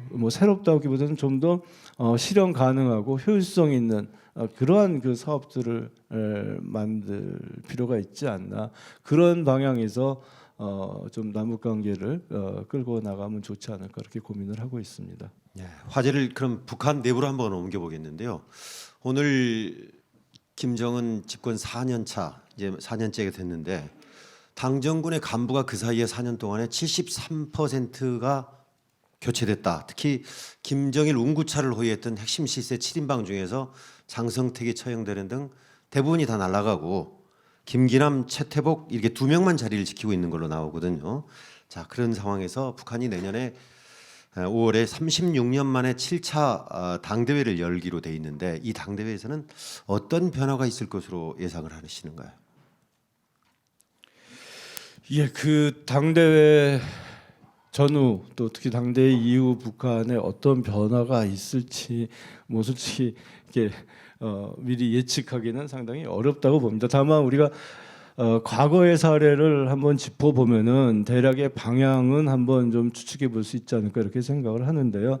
물론 지금 36년 만에 열리는 것이기 때문에 이렇게 바로 적용하기는 어렵지만, 어쨌든 과거의 당대회들, 특히 지난 80년에 개최된 6차 당대회 이런 것들을 보면은 주로 어쨌든 당대회에서 저도 쭉 살펴보니까 제일 많이 나온 것은 경제 문제였습니다. 경제 개발 계획 같은 것들이 항상 발표가 됐고, 내부 조직 개편 문제가 있었고, 또 80년 6차 당대회 같은 경우는 소위 이제 고려 연방제를 그 당대회를 통해서 제안을 했습니다. 그래서 아마 이번 당대회도 그런 범위 내외에서 어떤 정책 방향, 특히 김정은으로서는 아마 지난 당 창건일에 이어서 이번 당대회를 열므로써 자신이 추구해온 당 중심의 어떤 체제, 그리고 말 그대로 김정은의 체제를 만들고, 또 그것을 대외적으로 선포하고 싶어 할 것이고요.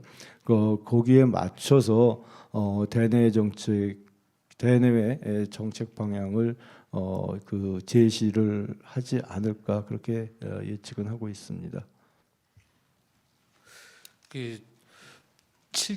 북한이 사실은 헌법에도 핵 보유를 박아놓고 있는 게 있는데, 7차 당대회 할 때도 핵과 경제 병진 이렇게 못 박아버리면은 그것도 참 우리한테도 곤란한 상황이 추가되는 건가요?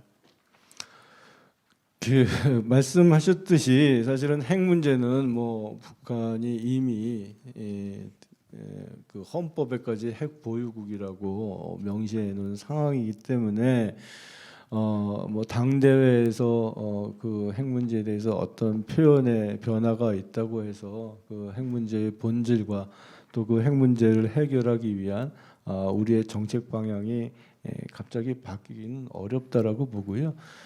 다만 저희로서도 어쨌든 북한이 지금 당대회를 앞두고 대내외 그 어떤 정책 방향을 제시할 거라고 예측되는 그런 상황에서 북한 당대회를 통해서 나오는 북한의 정책 방향이 가능하면은 좀 긍정적인 방향으로 특히 남북 관계라든지 이런 그 평화 문제 또 비핵화 관련해서 긍정적인 방향으로 나올 수 있도록 우리가 잘 그 뭐 직접 어떻게 개입해서 할 수 있는 방향은 아니지만 이런 국제사회와 협력을 통해서 계속 그런 방향으로의 메시지가 나올 필요성이 있다라는 것을 계속 북한에 알리고 그런 여러 가지 다양한 노력을 통해서 가능하면은 정말 말 그대로 올바른 선택을 할 수 있도록 계속 노력해야 되지 않을까 생각을 합니다. 예, 최근 얼마 전에 그 김정일 시대 때부터 북한의 시세로 알려진 최룡해 당비서가 그 뭐 혁명화 교육을 하나요? 뭐 사실상 좌천, 숙청까지 나서 좌천 교육받고 있다는 그런 소식이 전해왔습니다. 그 전에 이미 장성택 처형이라든가 현영철 인민무력부장 숙청 뭐 이런 흐름하고 연관지어 볼 때 많은 분들이 이 북한 체제가 이게 좀 위험하다. 또 더 많은 분들은 또 이례적으로 그걸 북한의 붕괴로 보는 거는 체제 붕괴로 보는 거는 속단이다 이런 사람이 더 많은 또 의견을 제시하고 있는데 어쨌거나 이게 장관님 보시기에는 이런 일련의 최근의 흐름이 김정일 시대보다는 김정은 시대 들어서 북한의 내구성이 자꾸 약화되는 과정으로 봐야 하는 건지요? 그게 좀 궁금하네요. 예. 예, 지금 북한의 그 내부 정치 문제, 특히 어떤 그런 측근들이나 고위직의 숙청 문제, 뭐 이런 부분에 대해서 그 말씀드린 건 굉장히 조심스럽기는 한데요. 이 부분 역시 좀 그 북한 체제의 특수성과 그 권력의 일반성 두 가지 측면에서 좀 같이 볼 필요가 있다고 생각을 합니다. 그러니까 북한이 오랫동안 소위 수령제, 뭐 후계 체제 이런 것들을 유지해왔고 특히 그 안에서 유일 지배 체제를 통해서 권력을 쭉 유지를 해왔습니다. 그런 측면에서 본다면 물론 지금 말씀하신 바와 같이 앞에 김일성 또는 김정일 시대에 비해서는 이제 김정은 시기에 들어와서 어떤 그 소위 주변 권력자들의 그런 그 등락이 훨씬 자주 또 있는 것은 사실입니다. 하지만 그 수령제라는 속성을 볼 때는 그렇다고 해서 당장 어떤 북한 체제의 안정성이 흔들리기는 어렵다라고 봅니다. 다만 권력의 속성을 봤을 때 어느 나라 마찬가지로 그런 강압적인 방법의 어떤 그런 통치는 항상 좀 부작용을 가져오기 마련이고 북한 체제도 권력이란 일반 속성을 봤을 때는 역시 같은 그런 흐름이 나타날 가능성도 상당히 높지 않나 그렇게 생각을 합니다. 시간이 다 돼갑니다. 그 패널들 질문은 이 정도 선에서 마무리를 해야 될 것 같습니다. 아직 질문 문항이 굉장히 많이 남아 있는데요. 그 플로우 질문을 한두 개 소개드리고 해소하려고 합니다. 이 통일 문제 교육과 관련해서 일선 학교에서 혼란이 있는 모양인데요. 그 우리나라 정부의 공식 통일 방안은 민족 공동체 통일 방안인데 2000년 6.15 남북 공동선언 2항에서 남과 북은 나라의 통일을 위한 남측의 연합제안과 북측의 낮은 연계 연방제안이 서로 공통성이 있다고 인정하고 앞으로 이 방향에서 통일을 지향시키 나가기로 하였다라고 해서 일선학교 통일 문제 학습 도중 혼란을 겪고 있다라는 말씀을 하시면서 통일부 장관으로서 낮은 단계 연방 제안한 정부 입장을 한번 밝혀주시길 바란다고 그러셨나요? 예, 뭐 저희 지금 그 대한민국의 통일 방안은 민족 공동체 통일 방안입니다.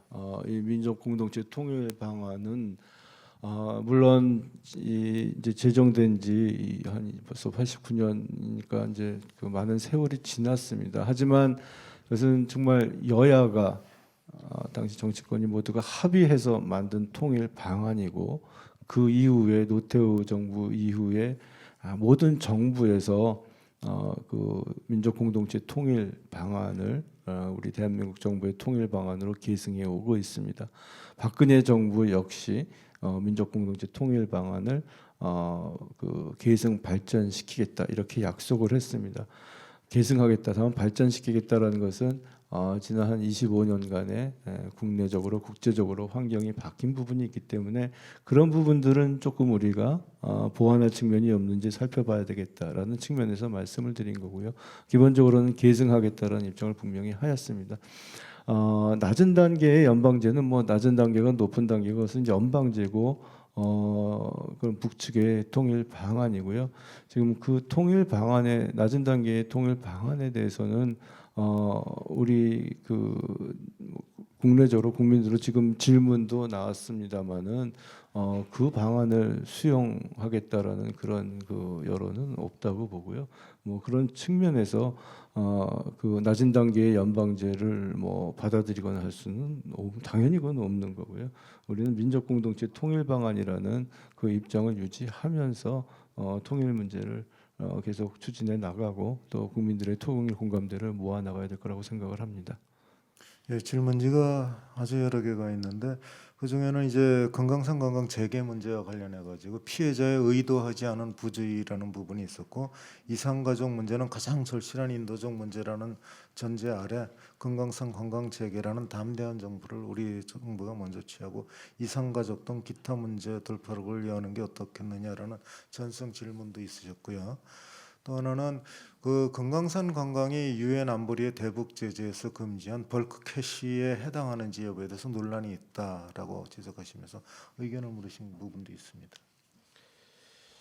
예, 그 이산가족 저 금강산 문제하고 이산가족 문제는 뭐 앞에서 사실 굉장히 많이 설명을 드렸기 때문에 뭐 추가적인 설명보다는 저는 다시 한번 강조드리지만 이산가족 문제의 해결은 정말 절실한 문제이고 저희도 정말 가슴 아파하면서 빨리 해결하겠다는 생각은 하고 있지만 또 그렇다고 해서 그 금강산 문제에 대해서 그 여러 가지 해결이 필요한 사항이 있는데 무조건 재개에 합의할 수는 없었다라는 점을 좀 이해해 주시기를 좀 부탁드린다는 말씀을 드립니다. 벌크 캐시 문제는 그러니까 이제 지금 유엔 제재에서 그러니까 북한의 그 핵미사일 즉 WMD 개발에 도움이 되는 그런 그 벌크 캐시가 들어가서는 안 된다라는 그런 부분들이 있고요. 그럼 어떤 게 벌크 캐시냐의 부분에서는 결국은 관련 그 해당 그 실제로 들어가는 돈이 어떻게 쓰이고 이것이 WMD에 도움이 되느냐 안 되느냐를 그 확인을 할 필요가 있는 부분이고요. 그래서 그런 차원에서 이 금강산 관광과 관련된 이런 뭐 관광 대가라든지 이런 문제가 지금 현 시점에서 뭐 벌크 캐시다 아니다 이렇게 규정 내리긴 어려운 부분이고요. 그것은 그런 문제가 논의될 시점에 가서 판단이 필요한 부분이라고 생각을 합니다. 예, 혹시 준비해 오신 마무리 말씀이 있으시면 한 1, 2분 시간을 드릴 수 있습니다.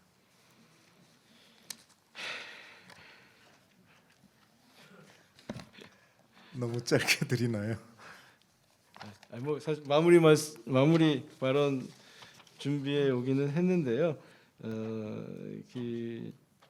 뭐 어떻게 보면 이건 뻔한 얘기니까 그냥 이거를 그대로 읽기보다는 그냥 간단히 그냥 인사드리고 끝내도록 하겠습니다. 오늘 이렇게 정말 좋은 자리 마련해 주신 데서 다시 한번 깊이 감사드립니다. 나름 그동안 박근혜 정부에서 추진해온 정책들을 여러분들께 좀 더 소상히 설명도 드리고 또 이해를 구하고자 노력을 했습니다. 아마 여전히 미진하고 부족하다고 생각하시는 부분이 있겠지만 또 그래도 계속 우리 박근혜 정부의 대북 정책과 통일을 위한 의지에 대해서 또 지지와 관심 또 그리고 조언해 주시기를 부탁드리고요. 저도 앞서서 말씀드렸지만 남북관계의 발전과 평화통일 기반 구축을 위해서 저한테 주어진 소명 또 현재 저한테 주어진 책임과 역할 이것을 소홀함이 없도록 최선을 다해 나가겠습니다. 그래서 남북관계 발전에 정말 제가 앞에서도 말씀드렸지만 작은 기여라도 하고 싶은 게 솔직한 저의 심정이고요. 뭐 큰 거를 한번 확 하면 속 시원할 수는 있겠지만 그렇게 해서 남북 관계가 하루 아침에 해결될 수 없다라는 것을 잘 알기 때문에 여러 가지 어려움이 있고 또 하지만 국민 여러분들의 목소리에 귀를 기울이면서 차근차근 해결해 나가고자 또 차근차근 발전시켜 나가고자 노력을 하고 있습니다. 부족한 점이 많지만 앞으로도 계속 지켜봐 주시고 격려해 주시길 부탁드리겠습니다. 감사합니다. 네, 마무리를 해야겠습니다. 오늘 토론이 남북관계 현실을 좀 더 적극하게 이해하고 그리고 좀 더 남과 북이 다가앉을 수 있는데 도움이 될 수 있는 시간이 되었기를 바랍니다. 예측 불가능한 여러 가지 현안들로 바쁘신데도 시간을 내주신 홍 장관님께 다시 감사를 드리고 그리고 준비 과정에서부터 많은 정성을 기울여 주신 패널들께도 감사 인사드립니다. 그리고 무엇보다 이 자리에서 오랜 시간 자리를 함께 해주시면서 남북관계의 앞길을 같이 걱정해 주신 분들께도 감사 인사를 드립니다. 마치겠습니다. 예, 관련 토론의 관례에 따라서 오늘 나오신 홍영표 통일부 장관님께 이성근 총무께서 기념패를 드리겠습니다. 기념패 내용을 제가 읽어드리겠습니다. 기념패 홍영표 통일부 장관.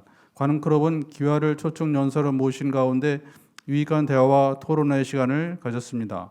기화와 함께한 소중한 이 자리는 58년을 이어온 관음클럽의 전통과 더불어 길이 기억될 것입니다. 2015년 12월 17일 관음클럽 총무 이선근.